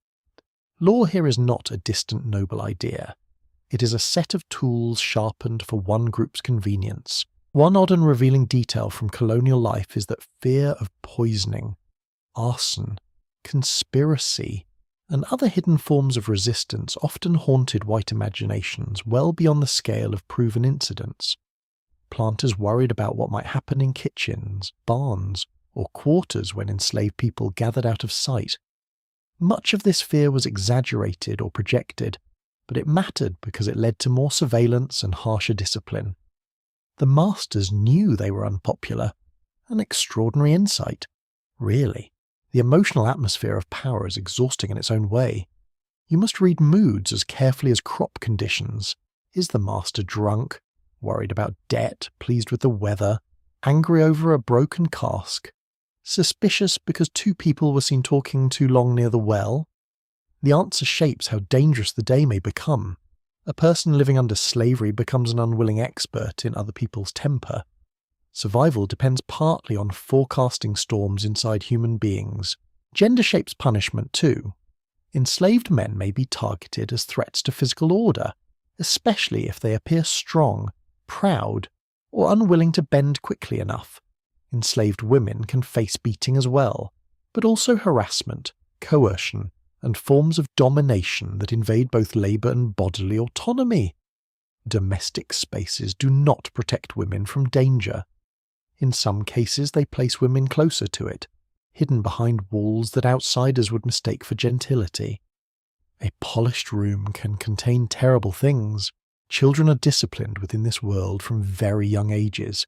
A child can be scolded, struck, deprived, or threatened for small failures that white children might escape with laughter. The lesson begins early. You are not to answer back. You are not to wander. You are not to keep food for yourself if it was not allowed. You are not to show too much spirit in the wrong direction. Plantation power wants obedience to feel natural before adolescence has fully arrived. There are also moments when punishment is delegated. A trusted enslaved driver, where one exists, may be ordered to push others or report on them. This arrangement poisons relationships because it forces one vulnerable person into the machinery of control over other vulnerable people. Not every plantation uses such roles in the same way, and historians still debate how formal they were in early Virginia settings, but wherever power can divide the controlled, it usually tries. Religion sometimes gets recruited into discipline. Owners or ministers may preach obedience, humility, and earthly submission while avoiding the sharper biblical themes of liberation and justice. Prayer becomes another potential language of control when spoken from above. Yet these sermons do not always land as intended. Enslaved listeners can hear a story very differently from the person delivering it. Pharaoh may not be as distant from plantation life as the preacher hopes. Silence can also be a form of power. A master ignoring a plea, a mistress saying nothing while a punishment is carried out, white neighbours choosing not to intervene because slavery benefits them indirectly or reassures them of their own rank. The colony is full of people who may not raise the whip themselves every day but still live comfortably within the arrangement that keeps it ready. Systems of domination require active cruelty from some and passive acceptance from many more. Touch on the plantation is therefore politically charged. The hand that measures out cloth, the finger pointing toward a field, the grip on an arm, the blow, the medical inspection that is not really care, the pat on a child's head given as though possession were affection, even kindness, when offered by an owner, can become unsettling because it arrives within such unequal terms. A gentle word from someone who could sell your family tomorrow is not the same as trust. It is weather. You endure it. but you do not mistake it for climate change. And still, enslaved people develop ways of living inside this pressure without surrendering inwardly. They weigh risks. They choose when to appear compliant, when to feign ignorance, when to hide skill, when to work steadily, when to slow slightly, when to keep silent, when to pass information carefully. None of this erases the danger. It shows that power is never as complete as it imagines. The fact that owners must watch so closely proves the point. If domination were truly natural, it would not require so much maintenance. Night can intensify fear as much as daylight. Footsteps after dark carry more meaning. A sudden call from the yard can tighten every muscle. A lantern moving toward the quarters may bring news, accusation, drunken intrusion, or some demand no one can refuse. Darkness does not dissolve hierarchy. It makes uncertainty heavier. The ear works harder then. You listen for tone, pace, interruption, the difference between ordinary movement and trouble. The psychological cost of this constant tension is difficult to measure but impossible to ignore. To live under regular threat is to have the mind held in a permanent half-readiness. Sleep lightens, breath shortens at certain sounds. The body remembers past punishments and braces for future ones. This too is part of slavery's machinery. Not just labour taken, but nerves frayed, confidence narrowed, spontaneity disciplined until even joy must check over its shoulder. Yet fear is not the whole story, and power never quite gets the ending it wants. People continue to love, joke, teach, grieve, and think beyond the limits imposed on them. They also judge their oppressors sharply, even when prudence requires outward restraint. No system of terror can stop the mind from recognizing absurdity. Imagine being lectured about morality by a man who owns human beings. One is tempted to admire the sheer athleticism of the hypocrisy. So when you stand in the yard and feel the plantation's authority pressing from all sides, you understand that punishment is only one branch of a larger tree. The roots are surveillance, law, market power, racial ideology, and the daily rehearsal of superiority by those who benefit from it. Fear is watered carefully because frightened people are easier to direct, but frightened does not mean convinced. Watched does not mean conquered. Beneath the commands, the threats, the inspections, and the blows, there remains a private realm of thought that the slave system can trouble, but never fully possess. That inner refusal is quiet, often invisible, and deeply important. It is what power spends all day trying and failing to extinguish. Even in a place built on ownership, people keep making families, not because the system approves of it, and certainly not because the law protects it, but because human beings reach for one another as naturally as plants reach for light. On a Virginia tobacco plantation in 1700, love, kinship, and care survive under conditions designed to make them fragile. You hear it in the way a child is called indoors at dusk. You see it in the hand that passes the larger share of supper to someone weaker. You feel it in the quiet arrangement of bodies in a cramped cabin, everyone finding room because belonging matters more than comfort. Family under slavery is both ordinary and endangered. A man and woman may choose one another with deep seriousness, sharing work, food, jokes, grief, and a bed when circumstances allow. Parents watch children grow, discipline them, comfort them, and teach them the small rules of survival. Grandparents, if they live long enough and are permitted to remain nearby, become living storehouses of memory, practical knowledge, songs, remedies, and warnings. Siblings argue, protect, tease, and cling to one another. None of this disappears simply because a planter would prefer to think in terms of labour units and breeding stock. The emotional life of the quarters remains stubbornly human, yet the colony offers almost no secure legal shelter for these bonds. Marriage between enslaved people may be recognised informally by the community, by custom, by a spoken promise, or by religious feeling. But the law does not treat it as inviolable in the way it might for free people. An owner can separate spouses through sale, transfer, inheritance, or practical convenience. Parents have no guaranteed legal claim over their children. Children inherit the condition of the mother in Virginia, which means the law folds reproduction directly into the economics of slavery. It is a chilling arrangement. The cradle and the ledger occupy the same room, morally speaking. You notice quickly that family life depends on geography. If spouses live on the same plantation, they may be able to share more of daily life, though even then labour demands can keep them apart for long hours.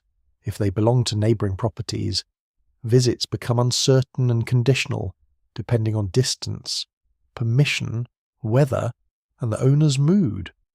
Some plantations allow evening visits, or tolerate them when the practical inconvenience seems small. Others block them more tightly.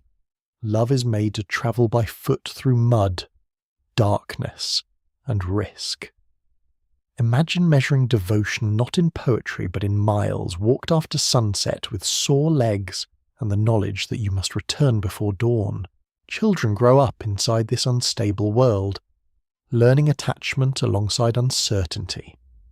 A small child may know exactly who his mother is, where her voice sounds strongest, how her dress smells of smoke and sweat, how her hands feel when lifting him half asleep from beside the hearth. He may know his father too, or only intermittently if the father is hired elsewhere, lives on another plantation, or has already been sold. Some children are raised in wider webs of care where aunts, uncles, unrelated elders, and older siblings become daily guardians. Under slavery, kinship often becomes expansive because it has to. The community cannot afford a narrow definition of who counts as family. One of the most moving truths about plantation life is how much child care depended on collective labour. A mother in the field cannot always hold her infant.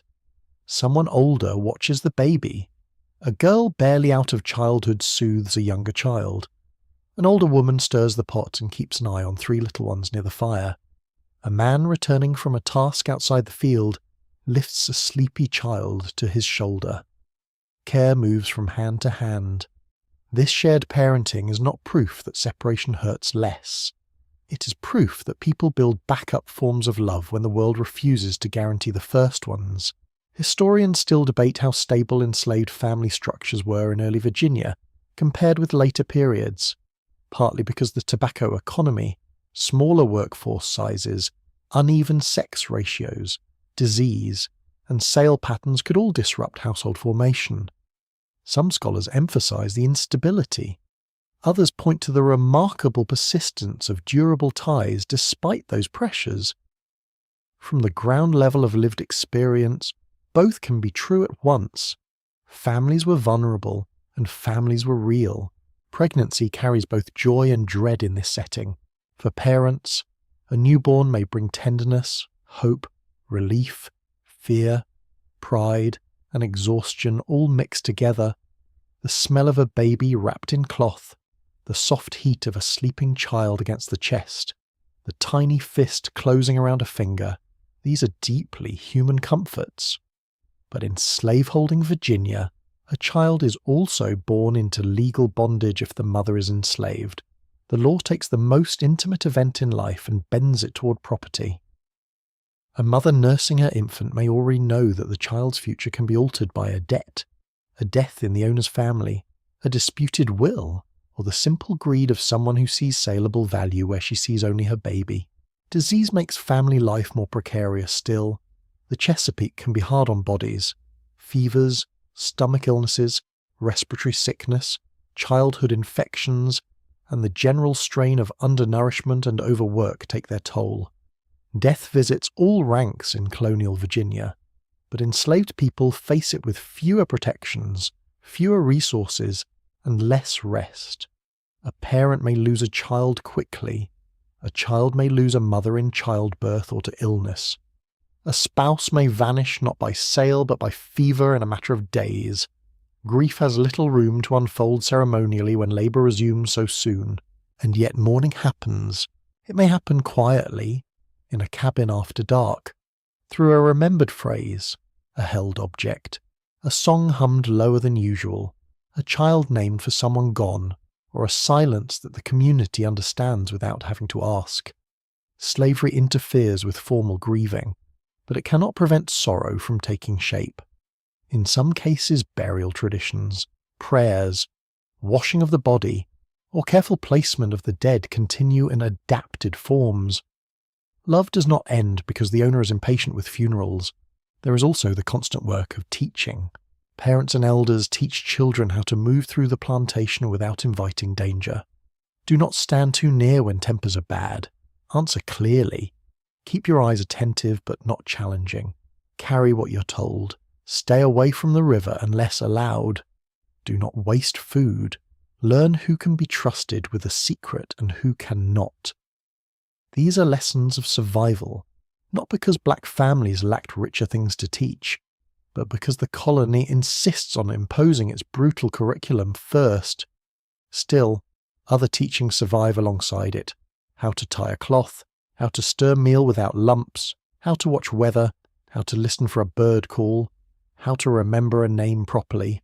Names matter so much in family life. They carry lineage, affection, aspiration, faith, and memory, even when owners rename people or record names carelessly. Families can preserve other names privately, nicknames, ancestral names, day names, pet names, names spoken with a tenderness no ledger can capture. To call a child by a chosen name is to insist that the child belongs to a human story larger than the plantation's inventory. A curious detail from the era is that some planters preferred to keep family groups together when they thought it encouraged stability or reproduction, while others split them with little hesitation whenever profit or convenience suggested it. This inconsistency made family life even more precarious. The same system that occasionally rewarded attachment for practical reasons could destroy attachment without apology the next day. Benevolence, when it appeared, was never a right. It was policy with a mood attached. The physical environment of family life is intimate in ways both tender and difficult. Cabins are small, so voices carry. A whispered disagreement can be heard by a child pretending to sleep. A lullaby reaches everyone. The smell of supper, of damp bedding, of smoke in hair, all become shared conditions of existence. Privacy is scarce, but familiarity is deep. People know one another's coughs, footsteps, habits, tempers, and jokes. They know who wakes first, who hums when nervous, who saves the softest bit of bread for a child. Such details are the fabric of family. Even when the walls around it are rough and the future uncertain, partnership between adults can also be shaped by labour demands. A husband and wife may barely see one another in daylight during busy seasons. Their conversations happen at night, tired and low-voiced, perhaps while mending, cooking, nursing, or simply sitting with the relief of not having to perform for white eyes every second. Affection can be practical. A shared bucket of water, a repaired shoe, a hand briefly resting on another shoulder. In a system designed to steal autonomy, care often speaks through usefulness. Conflict exists too, of course. Families argue under stress. Hunger shortens tempers. Fear distorts judgment. Exhaustion can make tenderness harder to reach. Children misbehave. Adults disagree about risk, discipline, and whom to trust.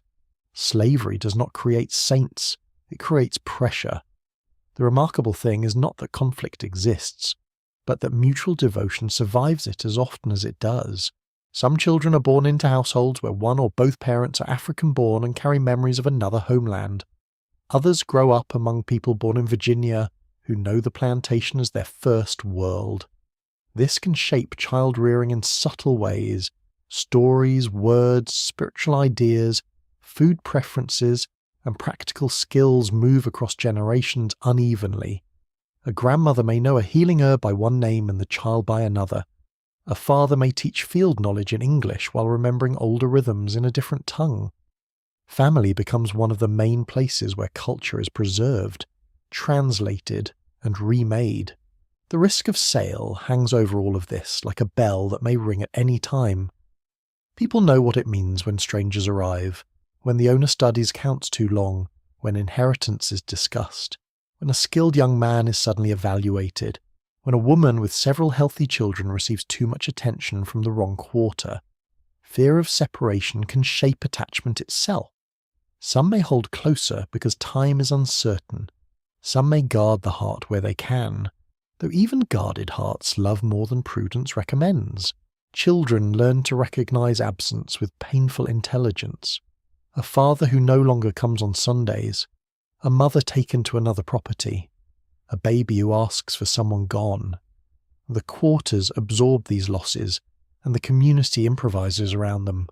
Another woman nurses an orphan if fable. An uncle figure appears. An elder tells the child where the missing person came from and what they were like. Memory becomes a form of guardianship. There are also moments of joy that slavery cannot fully contaminate, though it tries. A child taking first steps in front of laughing adults. Two people exchanging vows of loyalty in whatever form they can claim. Shared teasing after a meal. A baby asleep at last while the fire burns low. Joy in this world is not naive. It knows the danger. That makes it brighter, not lesser. A laugh in the quarters at night is never just amusement. It is evidence that the soul is still producing sound. Religion and spirituality can deepen family life as well. Parents may teach children prayers, blessings, protective habits, or moral stories drawn from Christian teachings, African traditions, or some blend of both. The act of placing a hand on a child's head and speaking hope over the matters in a world that speaks ownership over them all day. Family is one of the few spaces where a child may hear, however quietly, that they are more than what the law says. By candle stub or firelight, you can imagine adults planning for futures they do not control. Which child seems quick with tools? Which one must be taught caution? Who might be able to visit a spouse on a neighbouring plantation this week? How to save a little food? Whether a young girl should be kept close because certain white eyes have become too attentive. Family management under slavery is strategic because love has to be defended. And that may be the deepest truth of all. Family on a Virginia plantation is not merely a private comfort tucked away from labour. It is an active work of protection, memory, adaptation, and emotional courage. Parents, partners, siblings, and wider kin do not simply happen to one another. They choose one another repeatedly in small acts under hostile conditions. They share food, stories, warnings, songs, remedies, and names. They make room on the pallet. They wait at the path. They count everyone home at night.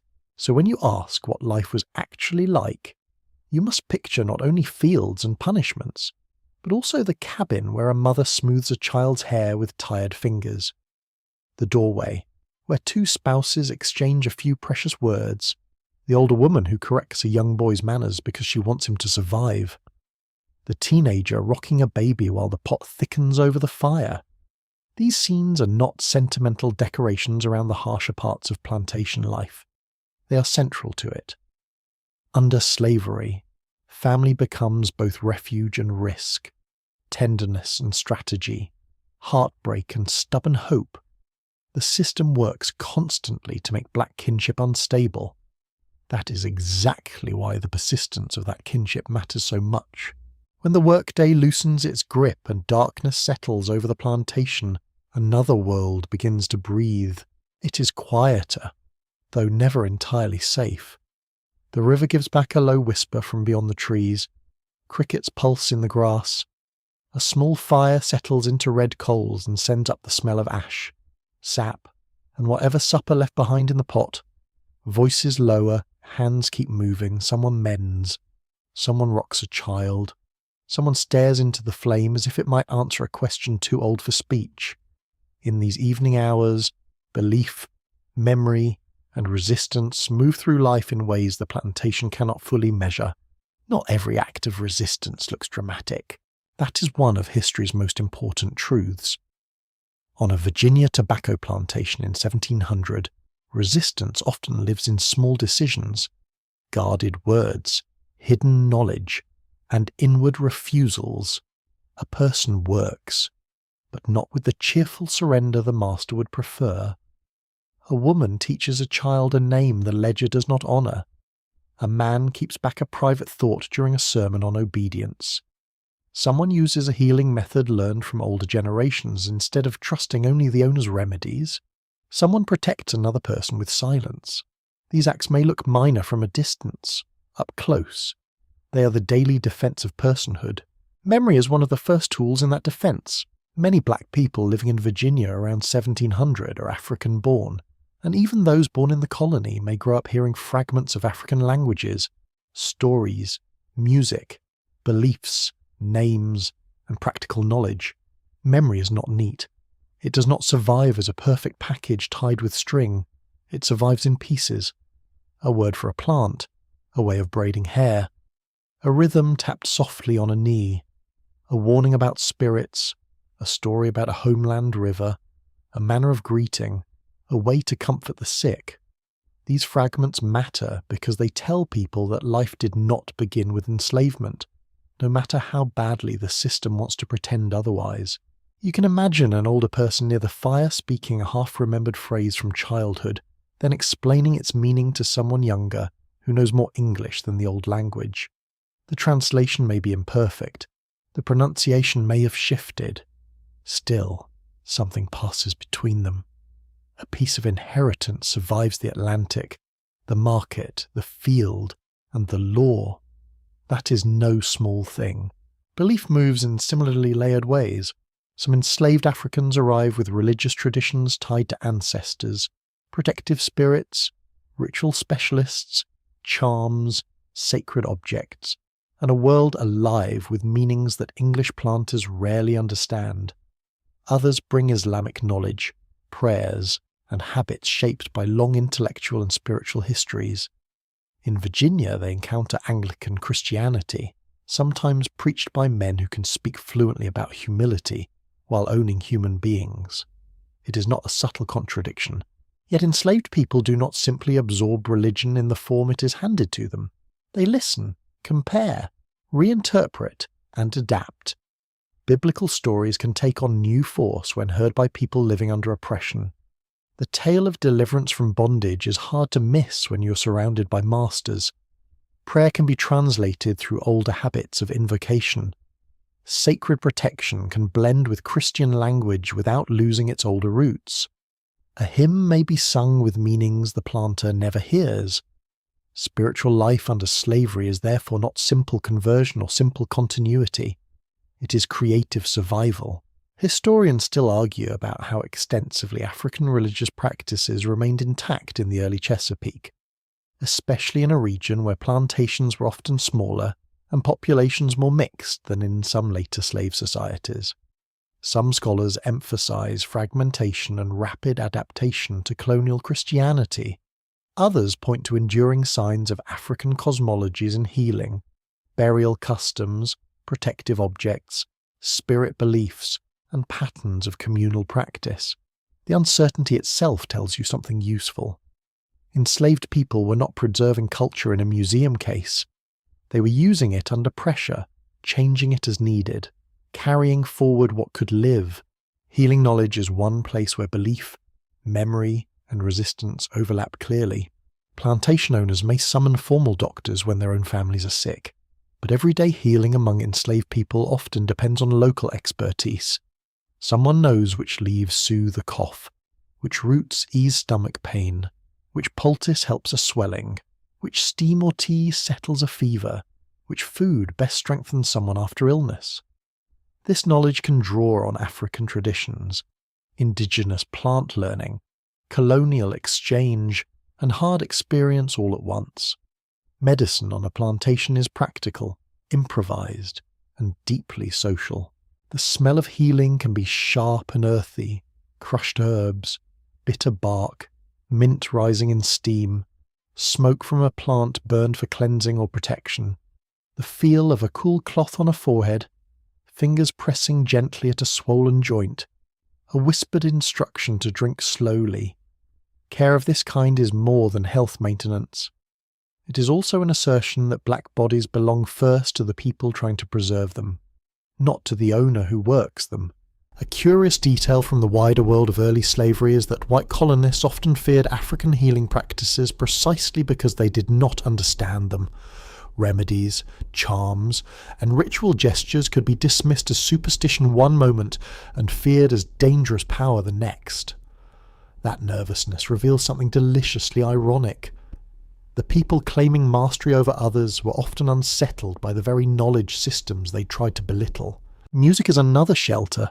It may not always take the form later generations would recognize instantly, but sound matters deeply in plantation life. A hum while stirring a pot, a call used in the field, a rhythm beaten softly on wood, a cradle song, a mournful phrase repeated until it becomes almost trance-like. Music organizes breath. It steadies labor. It carries memory when words are risky.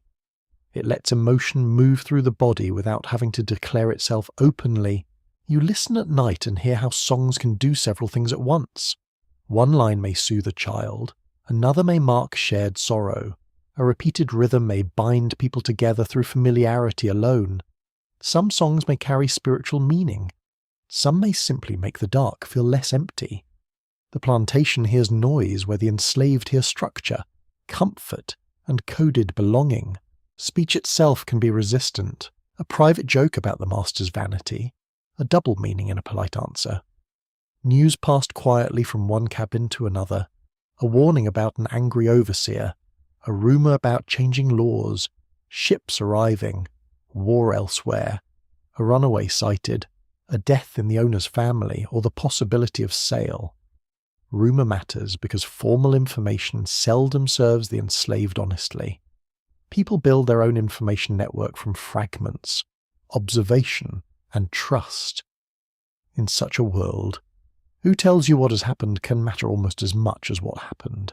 Silence matters too, choosing not to reveal every skill, choosing not to answer a question too fully, choosing not to betray another person's secret, choosing not to show grief where it can be used against you. Silence is not emptiness here.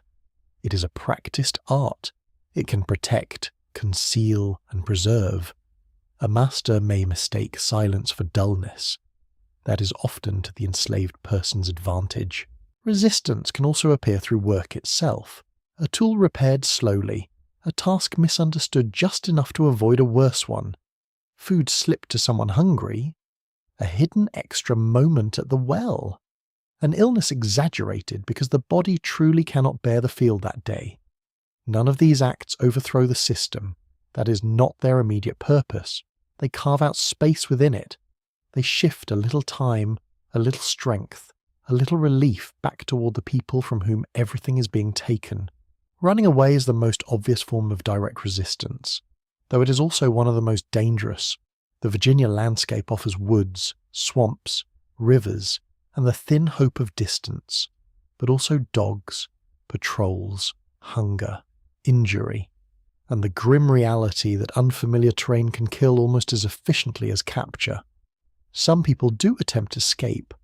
Some may leave briefly to visit kin, seek respite, or protest mistreatment before returning or being forced back. Others try for longer flight. Every attempt carries enormous risk. The very existence of runaways, however few or many on a given plantation, proves that the desire for freedom is neither theoretical nor absent. There is also resistance in self-presentation. A woman tying her headcloth in a way that reflects inherited practice. A man keeping his posture steady when expected to cringe. Someone washing carefully and dressing neatly for a Sabbath or gathering, not because the owner deserves a tidy servant, but because dignity has its own discipline. The body under slavery is constantly acted upon, inspected, driven, and judged. To care for that body on one's own terms, even partially, can become a quiet declaration of selfhood. Children absorb this hidden world early. They hear prayers whispered by elders. They learn which stories are told openly and which belong to evening. They watch adults exchange glances that carry meaning without words. They discover that one voice is used near white people, another in the quarters. They notice who is sought out when someone is sick, who knows songs, who can interpret dreams, who remembers names from across the ocean. Childhood under slavery includes initiation into caution, but also into community knowledge. Dreams and signs may matter more than the planter imagines. In uncertain lives, people often attend closely to omens, unusual weather, animal behaviour, repeated dreams, and moments that seem charged with meaning. This is not mere fancy. It is a way of reading a world where direct control is scarce. When life is precarious, significance gathers around details: a bird at the wrong time, a dream of water, a candle that will not stay lit. Such things can shape how people prepare, pray, or speak to one another. One fringe but fascinating possibility is that certain objects carried or hidden by enslaved people served protective or spiritual purposes not visible to white observers. A pouch, a bead, a carved scrap, a buried item, a special knot. Archaeologists and historians sometimes debate how confidently such objects can be interpreted, yet the pattern itself is suggestive. Material culture can hold belief discreetly. The plantation may count spoons and blankets. It may miss the amulet tucked in a seam. Communal gathering, even in modest form, is another kind of endurance. After labour, people may share stories, exchange advice, comfort the grieving, court one another, settle disagreements, or simply sit together in a way that eases the day's isolation.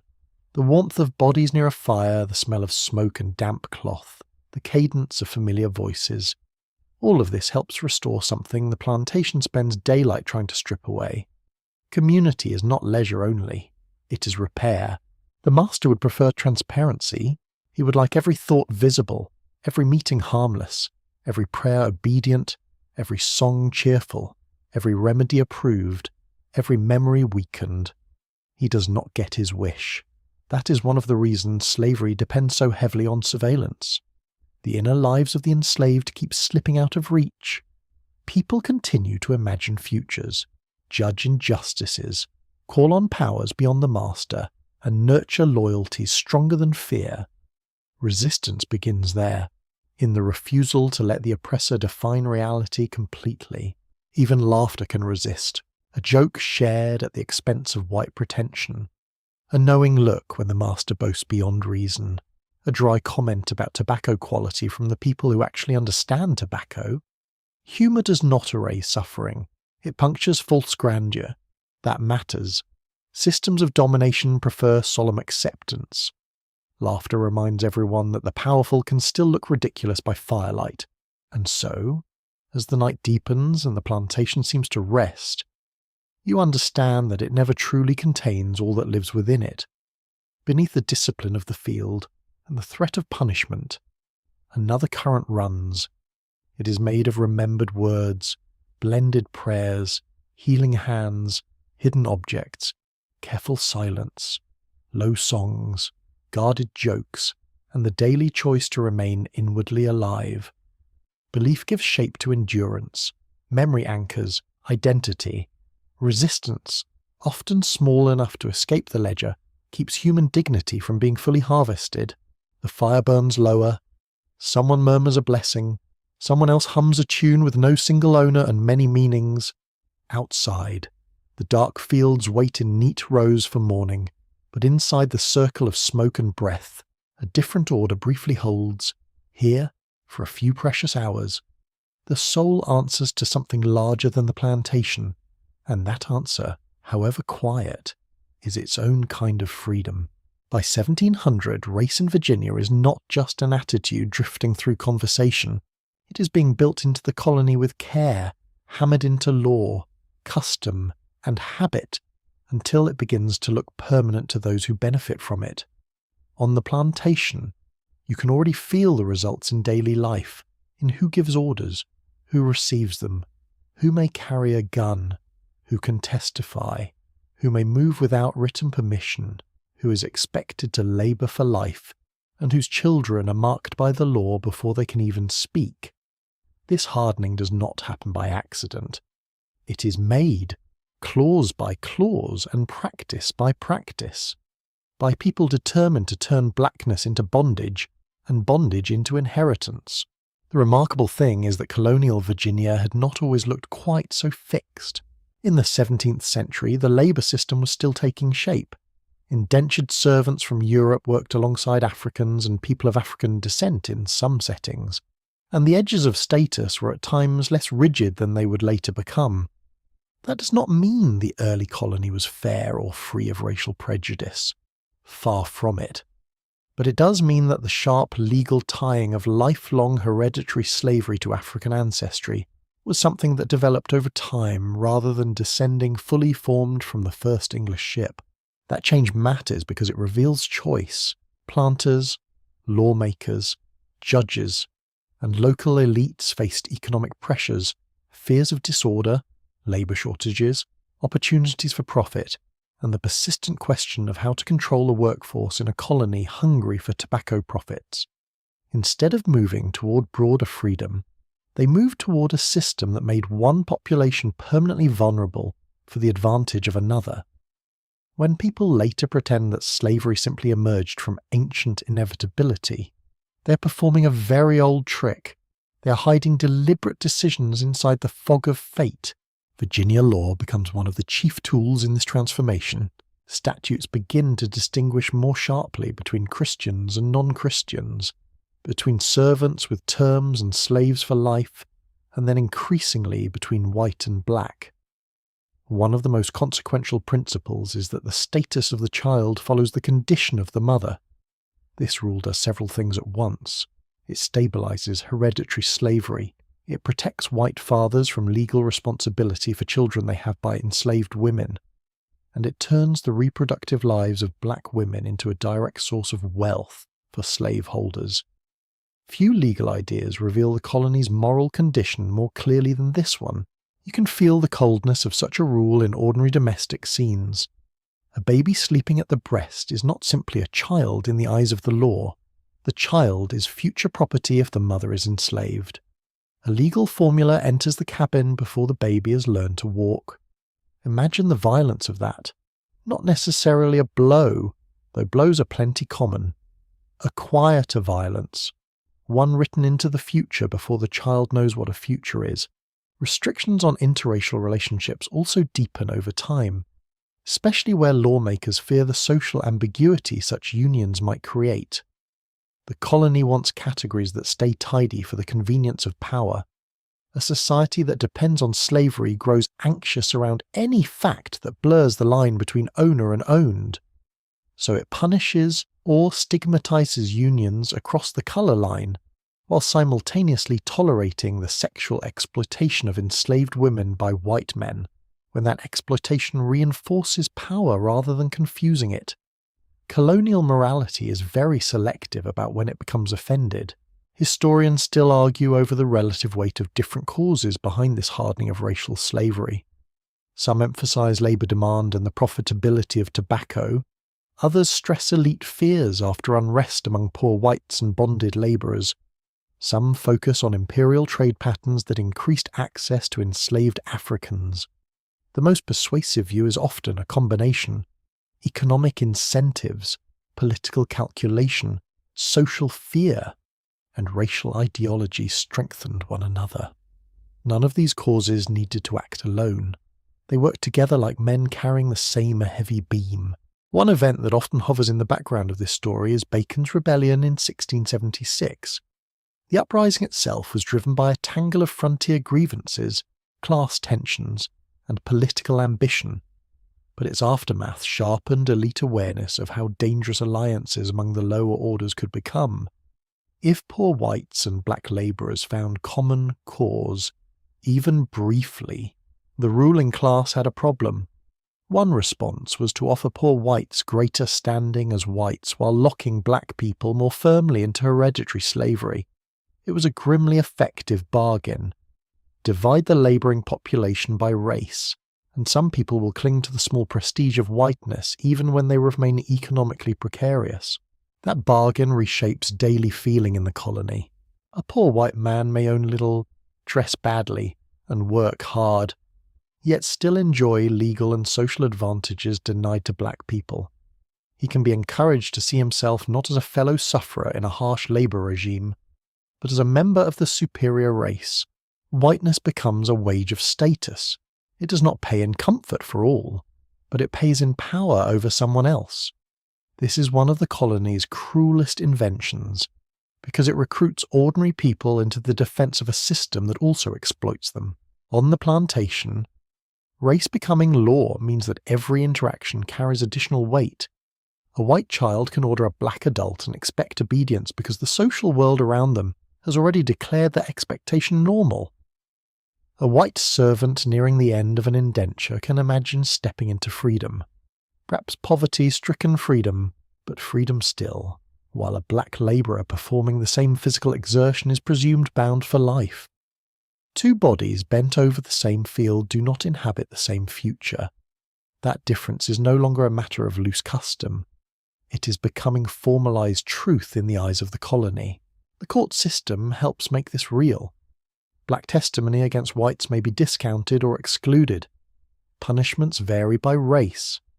Runaway notices describe skin colour as a key marker of status. Baptism, once a possible avenue to different treatment in some imagined moral universe, no longer offers release from bondage. The law closes loopholes as it finds them. It learns, in effect, from every ambiguity and then seals it shut. Oppression is bureaucratic in that way. It keeps minutes. A strange but revealing detail of early Virginia is how much official language can sound dry while describing shocking things. A statute may read like tidy administration, even when its social meaning is catastrophic. That is the genius of legal cruelty. It often hides its violence under calm prose.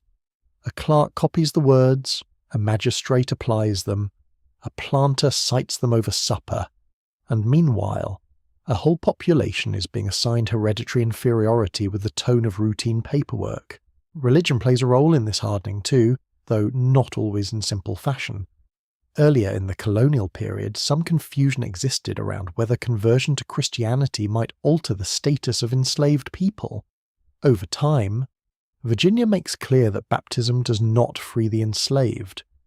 This is significant because it separates spiritual identity from legal status when convenient to slaveholders. A master may want an obedient Christian slave, but not a fellow Christian with equal claims. The colony is perfectly capable of theological flexibility when profit requires it. Gender sits inside these laws in important ways. Black women are not only labourers, they are also positioned by the legal system as reproducers of enslaved property. Their bodies become sites where race, gender, profit, and domination meet. This is not abstract theory. It shapes marriage, motherhood, vulnerability to sexual coercion, and the valuation of children.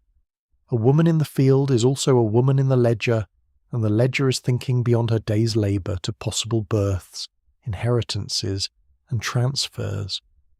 The law sees wombs where mothers see babies. Children absorb racial order early because the colony teaches it constantly. A white child learns that black adults may be commanded. A black child learns that white children may carry power that has nothing to do with age, wisdom, or effort. These lessons are repeated in the yard, at the table, in church seating, in clothing, in punishment, in naming, in who stands when someone enters, in who must step aside on a path. Race becomes ordinary not because it is natural, but because repetition is persuasive. Some free people of African descent still exist in Virginia around this time, and their presence reminds you that the boundaries of race and status, though hardening, are not perfectly smooth. But their position grows more precarious as the colony builds a social order increasingly hostile to black autonomy. Freedom on paper can be hemmed in by surveillance, limited opportunities, discriminatory law, and the constant suspicion of white neighbours. Their existence exposes the fiction that blackness and slavery are identical by nature, which is precisely why the colony becomes more determined to press them together. The plantation economy gives lawmakers strong incentive to keep pressing. Tobacco demands labour. Enslaved labour promises long-term control and inherited wealth. A man who can purchase not merely workers but also the future labour of their children acquires a form of wealth that compounds with extraordinary cruelty. Land and people become linked assets. The more secure official slavery becomes in law, the safer those investments appear. Thus, legal categories do not hover above economics like neutral philosophy. They are built to serve it. There is also the matter of policing movement, passes, patrols, questioning of black people travelling alone, suspicion toward gatherings. All of this reflects a world in which race increasingly acts as a visible indicator of who belongs where. Freedom becomes legible through whiteness and property, while black movement becomes something to account for, justify, or constrain. The road, the river landing, the market, the courthouse, even the church path all become spaces where law and race meet in the body. One fringe observation worth lingering on is that many colonists likely convinced themselves they were simply maintaining order rather than constructing a racial caste system. Humans are wonderfully talented at calling their own advantage common sense. A planter might insist that the laws merely reflect practical realities of labour and society, yet practicality always seems to arrange itself in favour of the planter's income, his authority, and his peace of mind. Remarkable coincidence. The emotional effect on black life is profound. To be enslaved is already to live under coercion. To be enslaved in a society increasingly defining blackness itself as the mark of enslavability adds another layer of assault. It tells you that the colony does not merely want your labour, it wants your condition to appear rightful, even inevitable, because of who you are said to be. Such ideology is designed to wound dignity and narrow imagination. It says not only you are owned, but people like you are meant to be owned. That lie becomes one of the most durable products Virginia exports. Yet even as race hardens into law, the law never fully controls how people understand themselves. African identities, family ties, shared suffering, religious life, labour knowledge, and private judgment continue to produce meanings far richer than the colony's crude categories. Black people may be forced into the legal identity the law assigns, but they do not become only that identity. A statute can name, it cannot exhaust. Still, the legal transformation matters because it shapes generations. It affects who can marry securely, inherit safely, testify credibly, travel freely, own property, avoid sale, claim children, or expect justice from the courts. It defines not just work, but possibility. A society with fluid injustices is cruel enough. A society that codifies injustice gives cruelty a desk, an inkpot, and a future. So when you stand in Virginia in 1700 and ask what life was actually like, you must picture lawmakers as part of the plantation world, even if they sit miles away in meeting rooms rather than fields. Their words travel into every cabin. Their categories cling to every child. Their definitions shape the master's confidence and the enslaved person's danger. Race here is no longer merely prejudice in the head. It is administration in action, inheritance made legal, domination made respectable, and perhaps that is the most chilling development of all. Violence alone is terrible, but violence wrapped in law gains a special durability. It can survive the mood of one master because it has been embedded in the colony itself. It can pass from father to son, from court to county, from plantation to plantation, until people begin to mistake a man-made order for nature. The tobacco fields do not know race. The river does not know race. The law teaches it to the colony, and the colony teaches it to everyone living under its reach. That is how a labour system becomes a racial system, and how a racial system begins to imagine itself eternal. Morning returns again to the Virginia plantation, pale at first, then warm, then demanding. Mist hangs low over the river, and the first light catches on fences, roofs, and tobacco leaves with a softness that would almost seem merciful if you did not know what the day requires. The air smells of wet grass, smoke not yet fully risen, river mud, and the faint sweetness of drying leaf. Somewhere a bird starts before anyone else does. Somewhere a bucket is lifted. Somewhere a child still half asleep is drawn close for one last quiet moment, before labour and noise spread across the ground. You stand in that early light and realise that what endured here did not endure because life was gentle. It endured because people carried more than the system could steal. The plantation wants output. It wants rows weeded, stalks cut, casks packed, paths swept, meals cooked, linen washed, animals fed, children managed, and every human being placed where labour can be extracted most efficiently. That is the visible design. But inside that design, black men, women, and children create another kind of inheritance, one built not from ownership papers or tobacco profits, but from memory, skill, care, adaptation, and judgment. The colony writes one record.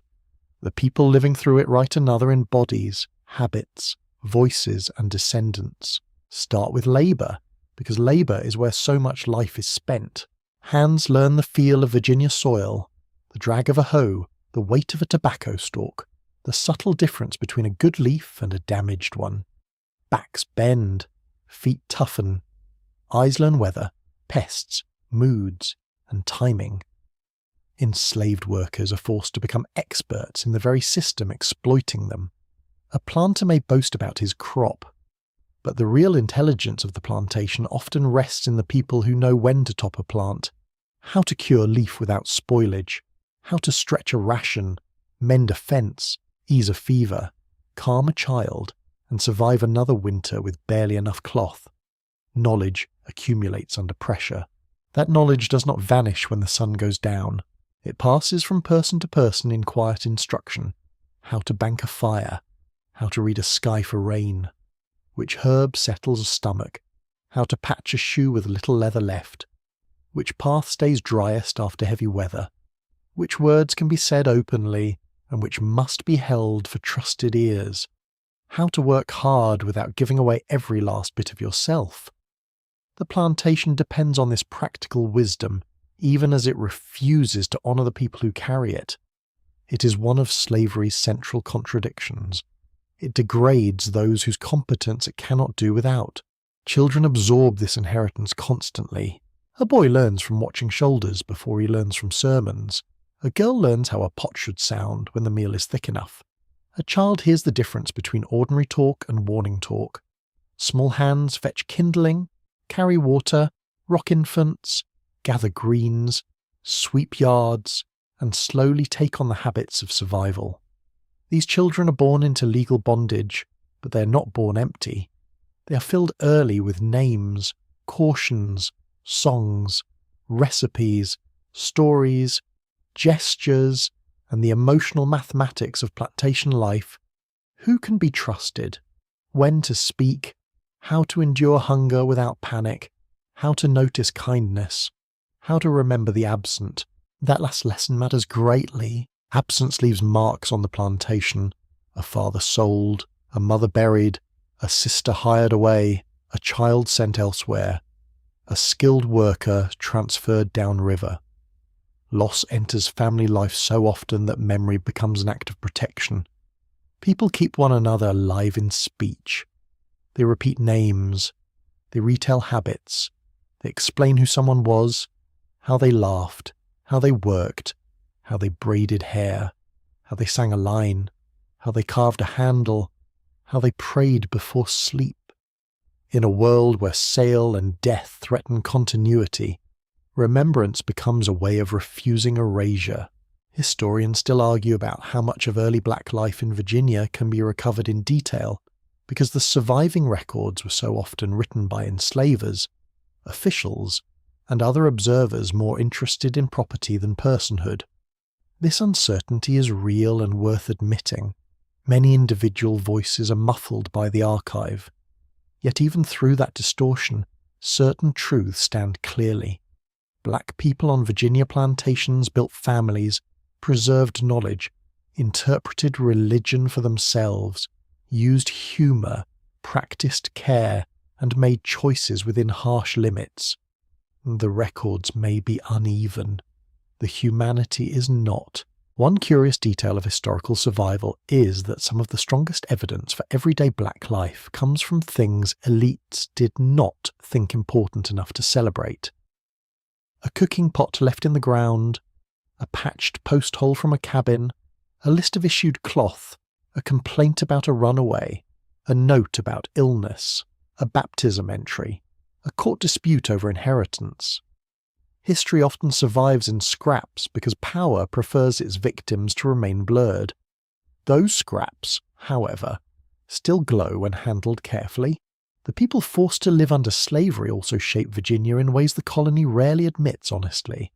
They clear land, build fences, raise structures, handle boats, process crops, cook food, tend children, and sustain the daily functioning of plantations that later generations will too easily picture only through the owners' houses.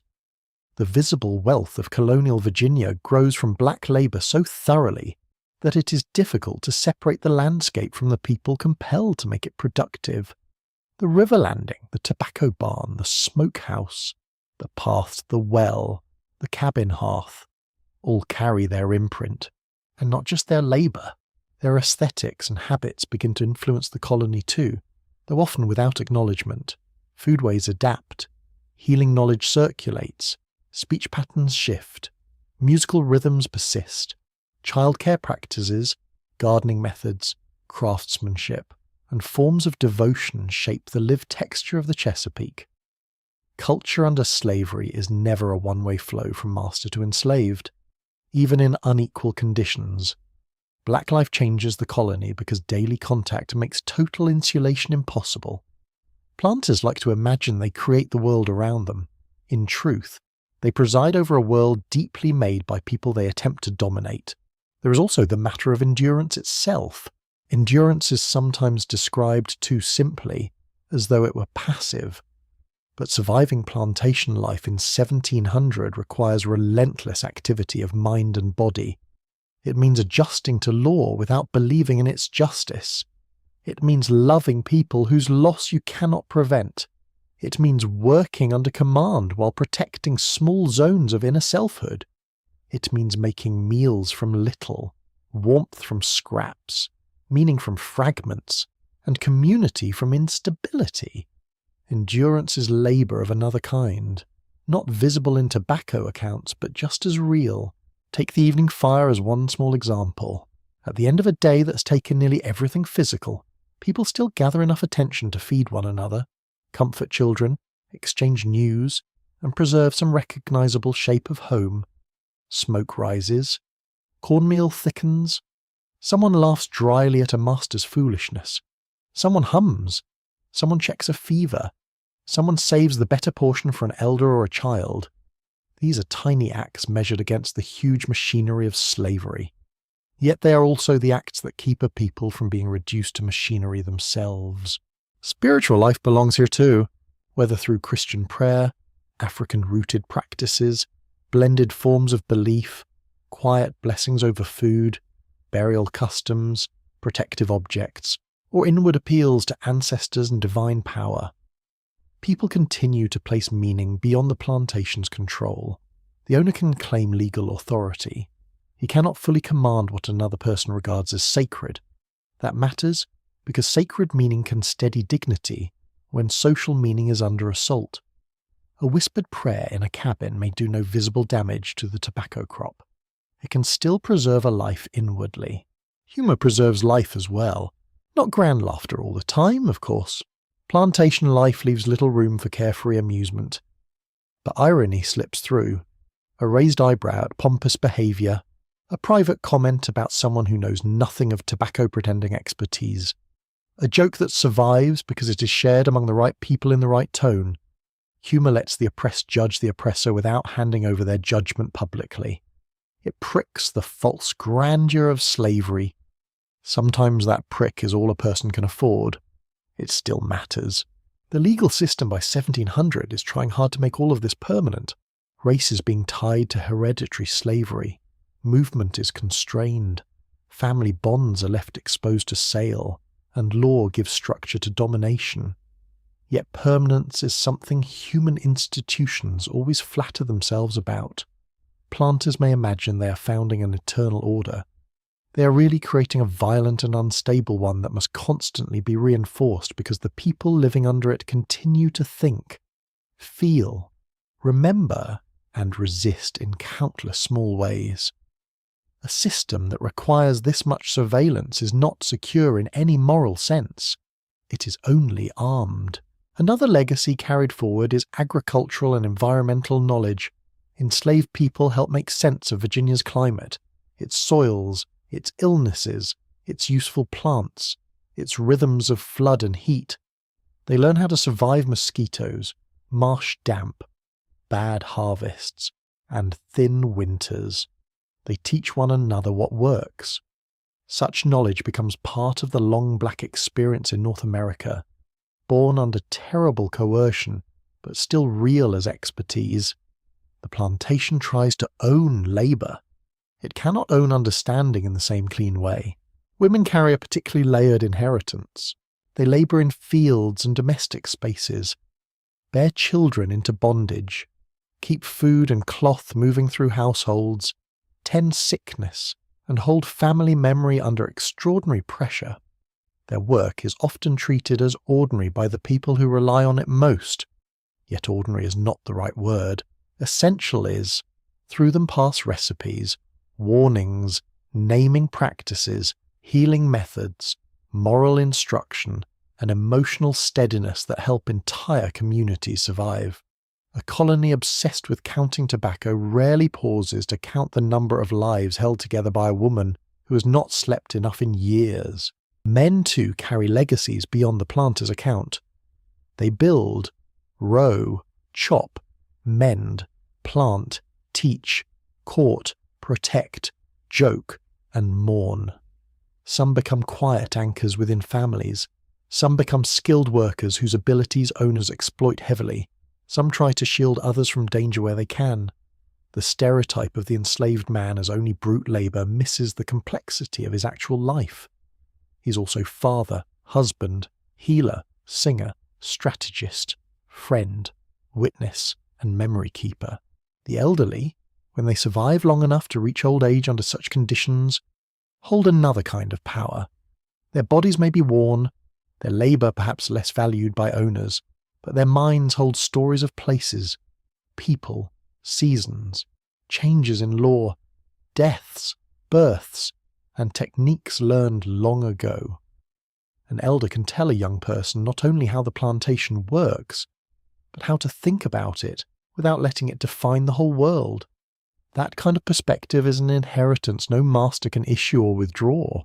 So what is carried forward from these lives? Not wealth in the colonial sense, not secure property, not legal privilege. What is carried forward is tougher and harder to measure. It is the discipline to make life under duress. It is the refusal to let law dictate the full meaning of identity. It is kinship widened to survive separation. It is agricultural skill without ownership, then somehow still pride in doing difficult things well. It is music that steadies breath. It is belief adapted to pressure. It is language braided from several worlds. It is the ability to create warmth inside conditions designed for extraction.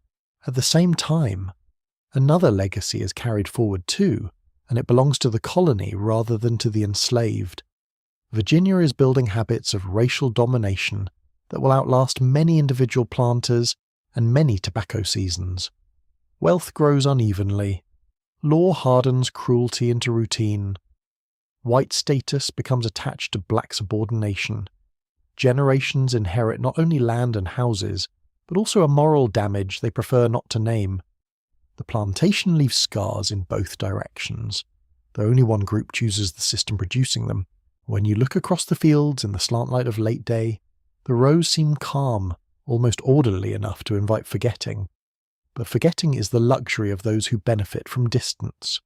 The true history stays close to the ground. It is in the sore hands that pack the leaf, the tired voices that still called children home, the memory of names spoken quietly after dark, the herb bundle tied in a corner, the patched shirt, the smoke worn into the cabin roof, The guarded joke, the prayer murmured at the fire, the dignity preserved in a posture no law could fully bend. These lives are not important only because slavery was terrible.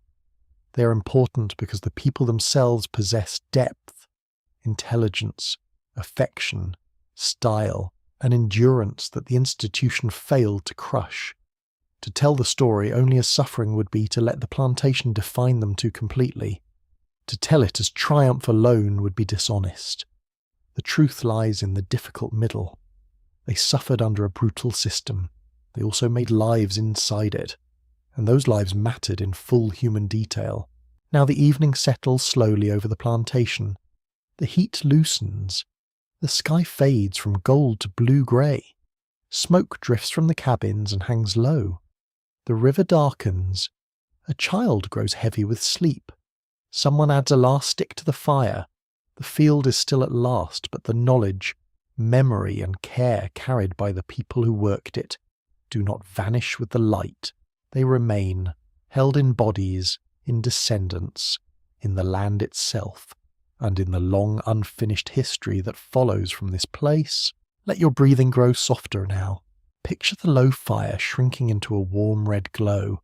Hear the insects in the grass, steady and far away.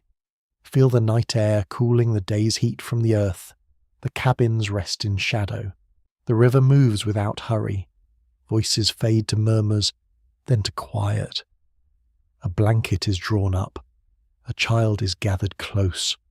Someone whispers a final blessing into the dark, not loudly, not for display, but simply because hope still asks to be spoken. The tobacco leaves hang silent in their barn. The tools are laid down. The paths are empty. The smoke thins and drifts upward.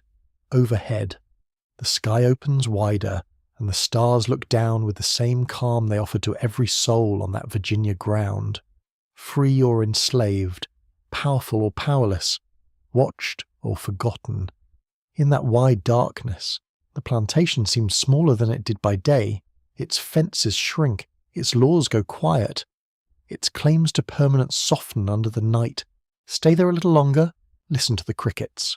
Listen to the gentle hush from the riverbank reeds. Imagine weary hands finally at rest, rough from labour yet still capable of tenderness.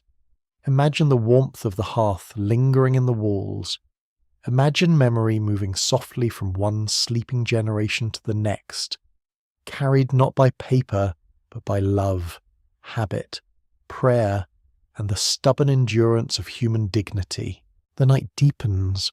The fire becomes ember, then faint light, then only warmth under ash. The cabins settle. The fields disappear into darkness.